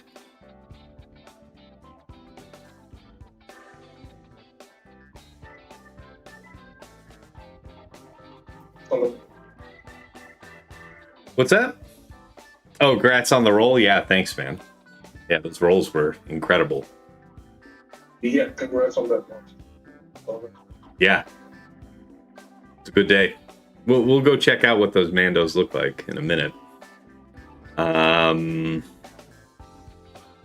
Maybe out of all of these, if there's one that I feel hasn't been neat to have at Relic 10 altogether, would probably be Sith Eternal Emperor. I took him to Relic 10 and I put him in that higher defense. So I know we were talking about that earlier. So I still have him in 4 defense mods, but they've all got some pretty good sorry, 4 health set mods, but they've all got good defense going on in them, except for this one, which is super high health on health. But yeah, so these are kind of substitute for defense mods, because with their set bonuses, that keeps us right around that nice round 200,000 figure, the 500 speed, the 67% armor, which is really nice. And yeah, you could say that the Relic 10 here gave that extra chunk of survivability that I had a little bit more mod stat budget to push away from health and towards defense. That is why I ultimately did make him 10. And then once he's in this higher defense setup, ideally I'm able to go after more solo matchups. That has not been the cases where I can pull that off as of late have been the kind where I think I could have pulled it off without mods that had such a high emphasis on defense. That being said, Datacron metas change and more opportunities for solo uses of Sith Eternal where defense matters. I'll not regret this in the long run. So if I had to force myself to say that I haven't really gotten much out of one yet, it'd probably be this one. But even then, I would not say regret. One that I like the most. That's an interesting one.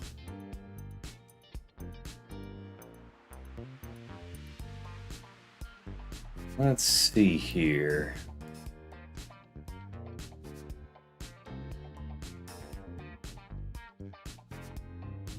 Probably Woebringer, BT1.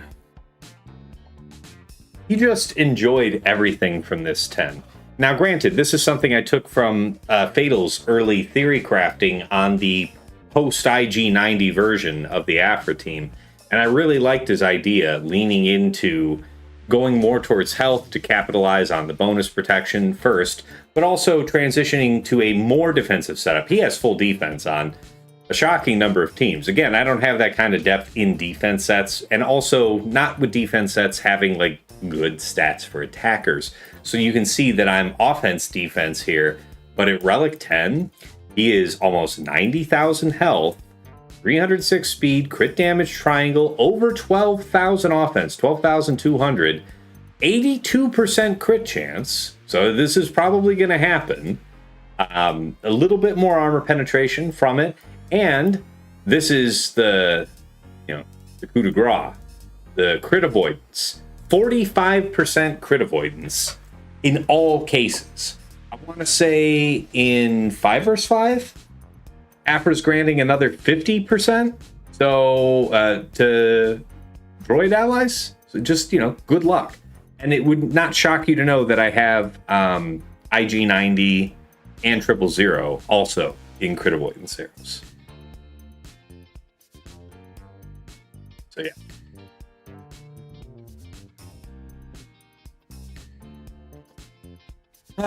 Give me just a second. I'm hearing a loud grunt of frustration from Mrs. T downstairs, so I'm going to check on her real quick. Also, look for the blueberry Danish that she may have also brought from the bakery. So, be right back.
All right. I'm back. So, where were we?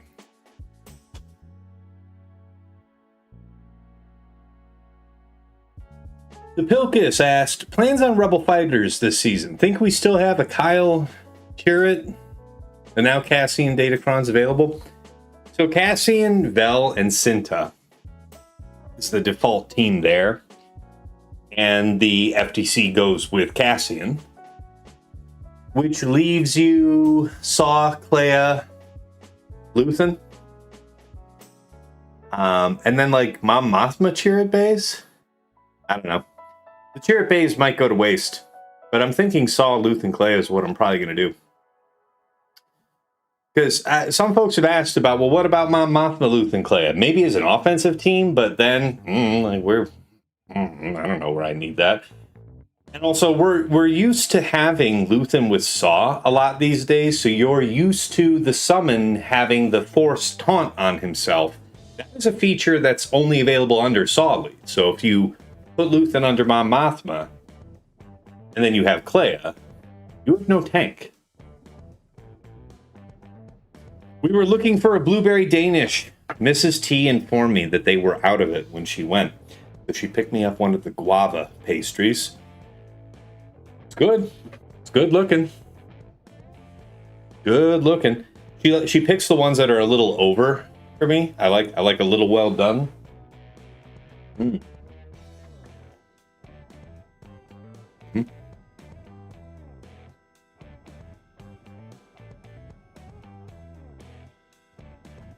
Mm. Thanks for the reminder, Grax.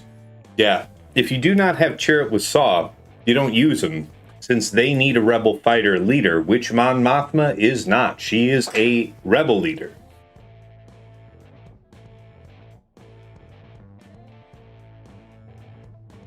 All right, the next thing I remember we were going to look at, how did those Mandalorians end?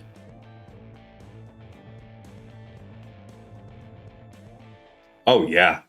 Closing in on 12-5. What's that? Yeah. Well, this is the arrow that we rolled up right on her. Got the good slice. So now it's 2 suited for percent and flat offense. Crazy mod.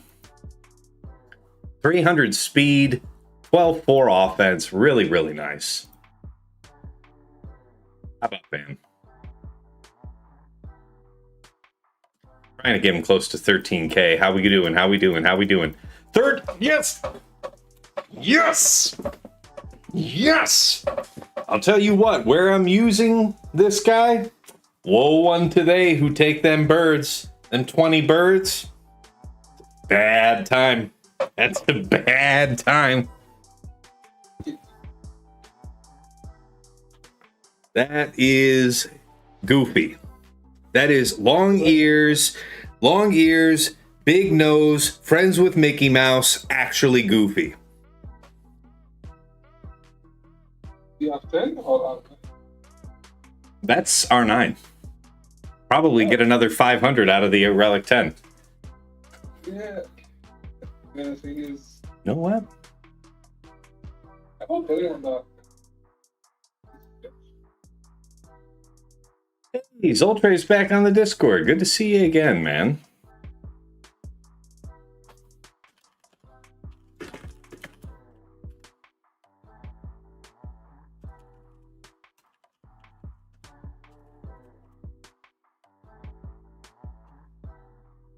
There it is. All right, now let's do the compare here. See what this would look like at Relic 10. Just out of curiosity.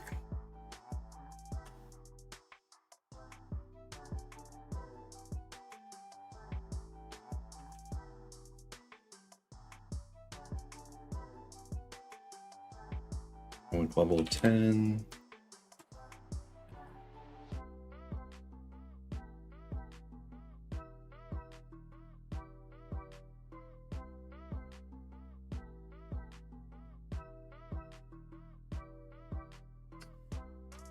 So, a little bit more tanky. And yeah, 13-4. 13-4. Not inconsiderable, but still pretty enormous expense for what amounts to being 220. No, not even all that. Some amount of damage. Not a big value. Really successful slices for both, though. That is crazy. The Pilkus asks another question about Relic 10 and GLs. Have you actually felt that Relic 10's been an impact on them? It feels like their counters still beat what they would whether a GL is Relic 9 or Relic 10.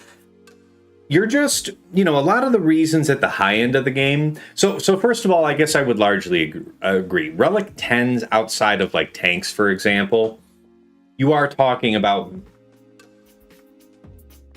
subtle benefits. Not necessarily in all cases small, but often subtle. One of the big benefits of the Relic 10 outside of the stats for a Galactic Legend is giving you that extra activation of the Galactic Legend unique, right? An extra relic level feeding into that. So you're thinking about, for non-tank characters at the high end of the game, about reducing the odds of success on the margins, right? To that end, Relic 10 can be pretty successful, especially with Relic Delta.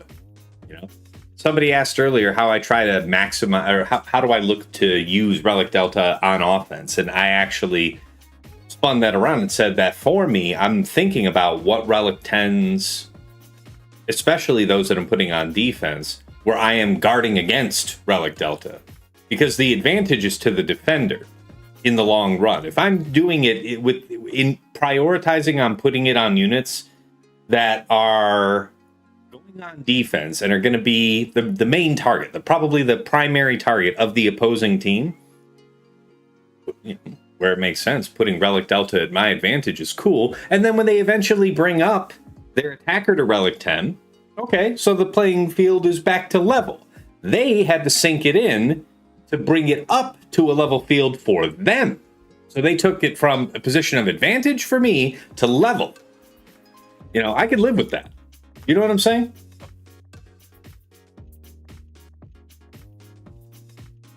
Oh man, I hope that's not the case, Lady Geek. Still though, it wouldn't be the worst thing if I had to eventually put Relic 10 on Mando, because he is a pilot. And again, not that I think it would make a big difference in fleet,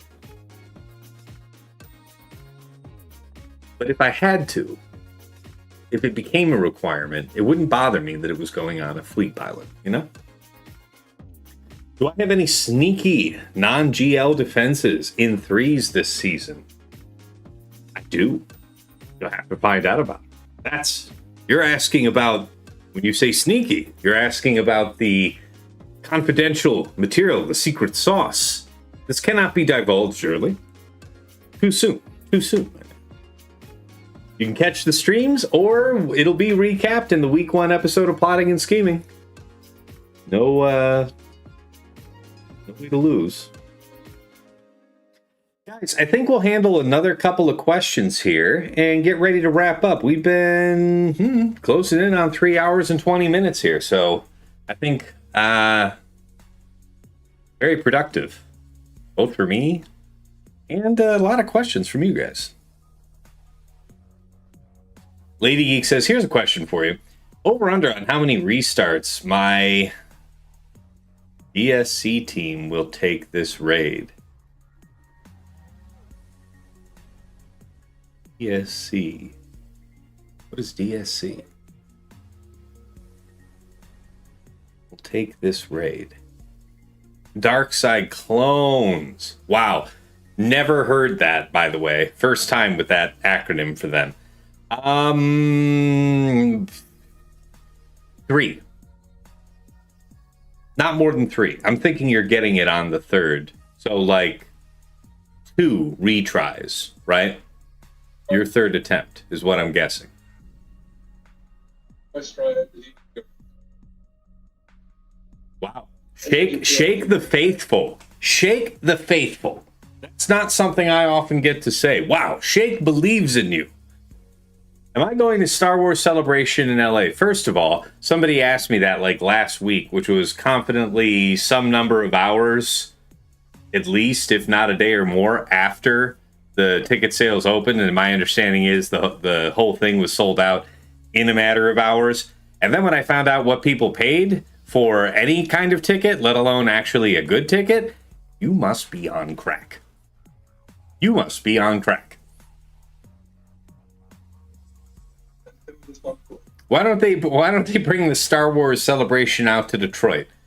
Come because we have fantastic, well-sized entertainment venues. Stay because your tour bus had its wheels stolen at a red light.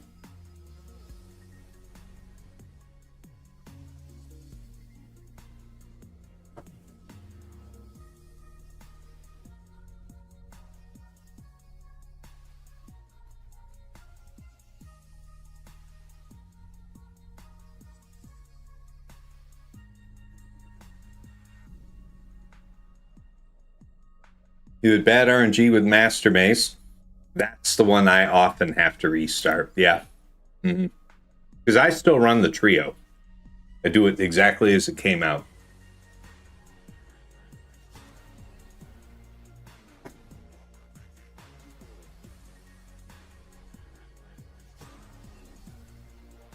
Shake, you got any questions before I wrap up? Got anything you want to say to the people?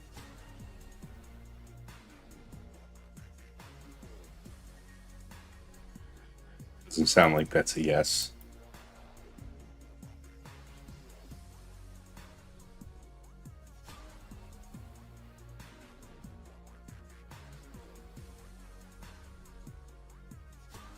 Farm Star. I've often found if you have to restart the Mace Trio, it's a mod issue. I rarely lose RNG. 99% of the time, one shot it. Yes, it depends. You probably have a reasonably bulked out Mace and Depa, because essentially if the clones choose to focus either one of them, they go around half health. So all the protection gone, around half health. And then when Oppo does his sweep, that's usually a killing blow. That's what is the typical case for me that I have to restart. And that's whether they go after Mace or Depa. So.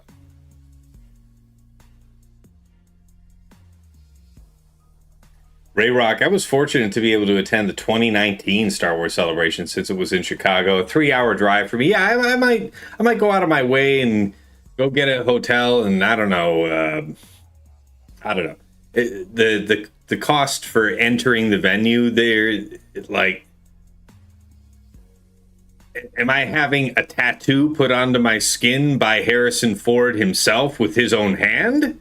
I would pay that kind of cost for tickets for something like that.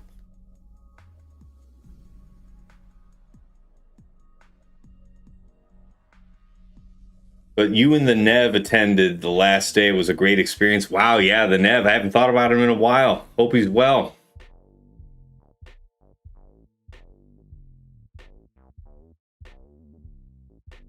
Yeah, I enjoy having CD triangles on Mace and Depa. Well, they have very high crit chance. Remember, like, even if they have as low as something like 60% crit chance, the Mace leadership provides 20%, which is doubled for both him and Depa if Depa is there, which she should always be. And this is just assuming 3 versus 3. You also, I think, maybe it's just for Ayla herself, but among the stats that Ayla would give out in the 5 versus 5 team, I think crit chance is among them. Not 100%.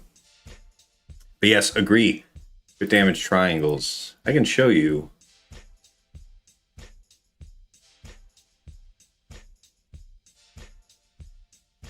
This is how he's looking.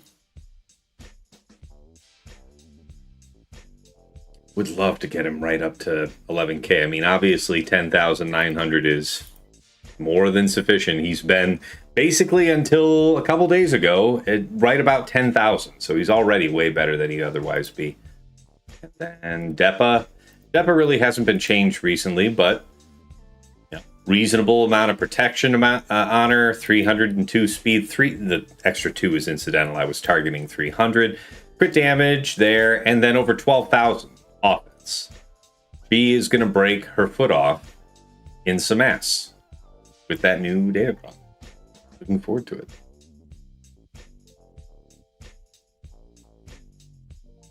Yeah. Inquisitor Barris is pretty fun, Grax. When you don't need to rely on Riva reviving, she is pretty cracked in that team. And I think now that the Datacron for Inquisitor Barris has expired, the Focus Datacron, I don't know that that's a real 3 versus 3 team in High Kyber 1. I doubt it.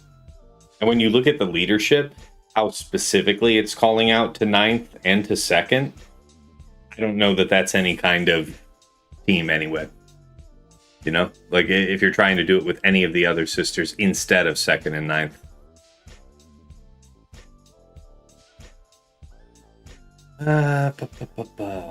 Who is tagging me? Oh, is it the new phase? It is the new phase.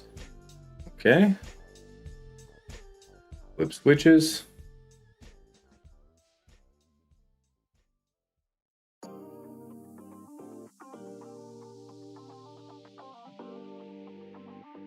Okay. There we go. Just did all my TB deployments. I'm a good boy. You went to hit Oppo to end wave 1 and he dodged and you have to restart. Ha! Already you have lost, Shake. Ah! This is why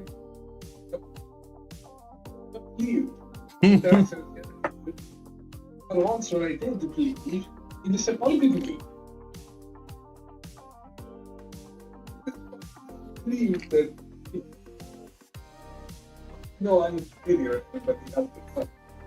When I say to believe in something in a given situation, that's because it's a situation worth keeping the faith over. You never heard me say believe or some shit like that when I go into a fleet battle using profundity, have you? Because we both know what's going to happen, regardless of what I fucking say, yeah? You never once heard me say believe when the shit involved was patently unbelievable. Alright. No, never offset it before. So maybe that's just me. My kid. No, it's the rare run that I actually get the one shot with that JMM trio. It is rare. It is more often than not that they choose to bully down Depot or Mace and it's sunk.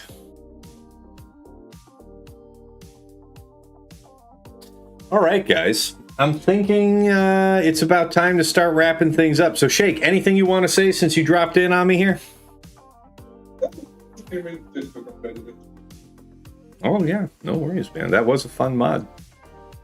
Well, thanks to all of you tuning in here today. Again, a lot of great discussion. Got some stuff done. You saw a couple new awesome mods join my collection. All in all, everybody got something. Of course, if you're not already part of my Discord community, here's the link. Here's the best way to be in touch. You want to find out when I'm going live, when new content of mine, goes live, all of that. That's the place. El Neurostam, thank you. Yeah, man, no problem. Glad you enjoyed yourself. You Shake from the Middle East? Yes. You put that together, did you, Ray Rock? Here you go. Don't give it away. Yeah. Yes. Dagger, repeatedly just tapping about. Okay, I'm There you go.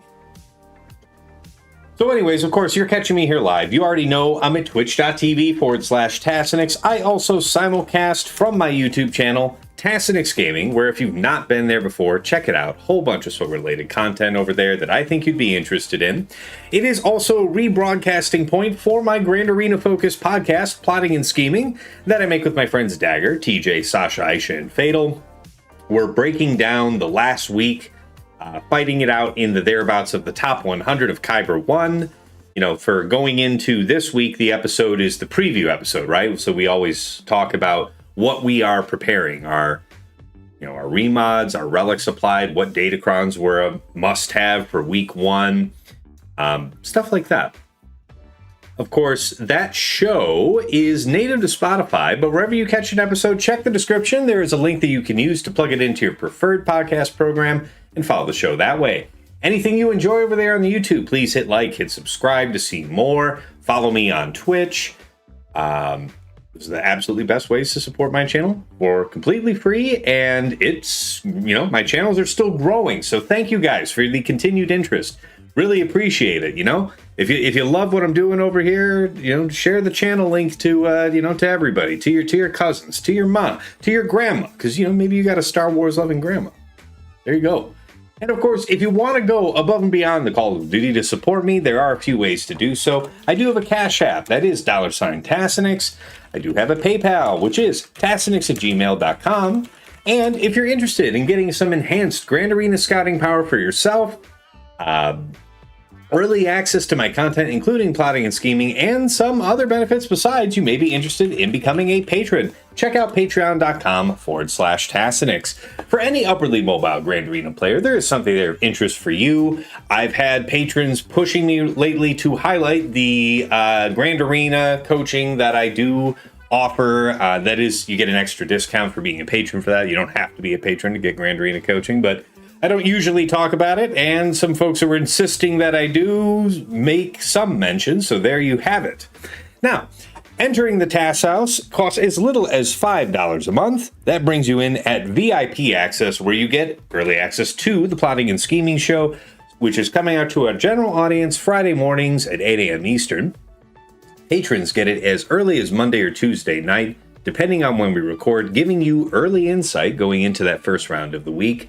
I will occasionally make the odd video for patrons that you'll have at least a month ahead of the general public. And of course, a dedicated text and voice chat on Discord where I am usually lurking, so pop on in and say hi. Thank you so much to all of my patrons here at VIP Access. At $10 a month is VIP Access Plus, where you get a bundled Patreon access to me and to your choice of either OmegaBot or HotUtils Patreon. OmegaBot's a tool that I highlight at the start of all of my Grand Arena streams. It's the one with the graphs that give you an easily understood sense of your opponent's offensive and defensive tendencies. Anybody can use that tool for free to scout their opponent's last week of Grand Arena history, but only patrons can build out a custom report with any number of weeks. You get a downloadable HTML version of that with embedded links. When you click them, it takes you right back into swugga.gg or Insight with data pre-sorted, just helping you further minimize and focus your scouting efforts. Alternatively, you might go for the HotUtils Patreon, aka Chili subscription, which is your #1 tool for mass mod management and loadout creation. Nothing else lets you switch your loadouts so easily between Grand Arena, TB, TW, and Raid. You can use it like TJ and Fatal do to comprehensively remod your roster using the powerful automation feature. You can help out your guild in TW, slice through hundreds of mods in seconds, but much more. No way to go at VIP Access Plus. Thank you so much to all of my patrons subscribed here. In VIP Access Premium, that's $15 a month for the Double Bot bundle. So Patreon access for me, OmegaBot, and HotUtils all in one price. Going out and getting those two bots anywhere else costs the same as this triple bundle, which is my got tongue-tied here. Which is why so many of my patrons say it is one of the best values in the game. Desperately needed a sip of water there. Thank you so much to all of my patrons subscribed here at VIP Access Premium. I know you guys enjoy the double bots. At the top of the list, Injustice Club Elite, the one, the only Nomad's Reaper. Just one of the most extraordinarily generous supporters over the years. He'll show up to the odd stream and just start dropping hundreds of gift subs, thousands of biddies, incredibly generous, and has carried Hype Train records many times. Thank you so much for everything, Nomads. Likewise to Pills, who will show up towards the end of some streams and just start handing out 10 gift subs here, 100 there. Never know what to expect, but it is always appreciated. Thank you so much, Pills. Special thanks goes first out to the Lost Womp Rat, one of my patrons who goes above and beyond, not just for me, but for the community at large, helping us all out with our IT-related issues. He just edited a video for me in a GIF the other day. He got me sorted live when I meant to be streaming both on Twitch and YouTube, and it was only working on Twitch. A man of many talents. Thanks as always for the time and attention, Womp Rat. To Mrs. T, my wife, thank you for all you do, whether that's bringing me something to eat or drink, like today, bringing me delicious, fresh baked goods from our favorite local bakery, or, just keeping our daughter from tearing the house apart when I'm trying to be the very best, like no one ever was at a phone game. I appreciate you. And of course, again, to my co-hosts on Plotting and Scheming, Dagger, TJ, Sasha, Aisha, and Fatal. Gentlemen, as always, it is my pleasure and privilege to record our show every week. 3 years on, you guys still make the time to be available despite work, family, raising kittens, whatever the situation. And you know what? I appreciate it because I learn from every episode. Hopefully you guys feel the same on occasion. But regardless, it's not about us. It is about the community that tunes in, and they let us know with their feedback.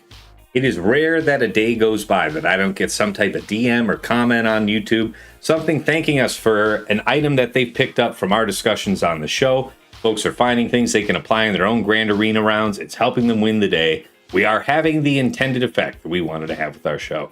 So thank you guys so much for being a part of it 3 years on, and I would not change a thing. All right, let us make ready to raid you guys out over on YouTube. Is anybody live for Swugga? Might be a little early yet. No, this is within a couple content creators range. Well, what do you know? Nobody's on right now. All right, YouTube folks are going to get dropped off when the Twitch folks do. Make ready to raid. Similar category. Only one guy. Galaxy of Heroes, and it's in German. You guys speak German? We're gonna find out. Starting up the raid. Shields up. Weapons online. Make ready to depart. Yeah, Ranger streams later on Friday. Okay, yeah, you're right. I was thinking Ranger would have been on. But thank you all for showing up. It's always fun to do these chill streams during the off week. A lot of great discussion today, so thank you guys. And of course, until next time, it's been real. It's been awesome. It's been real awesome. Take care.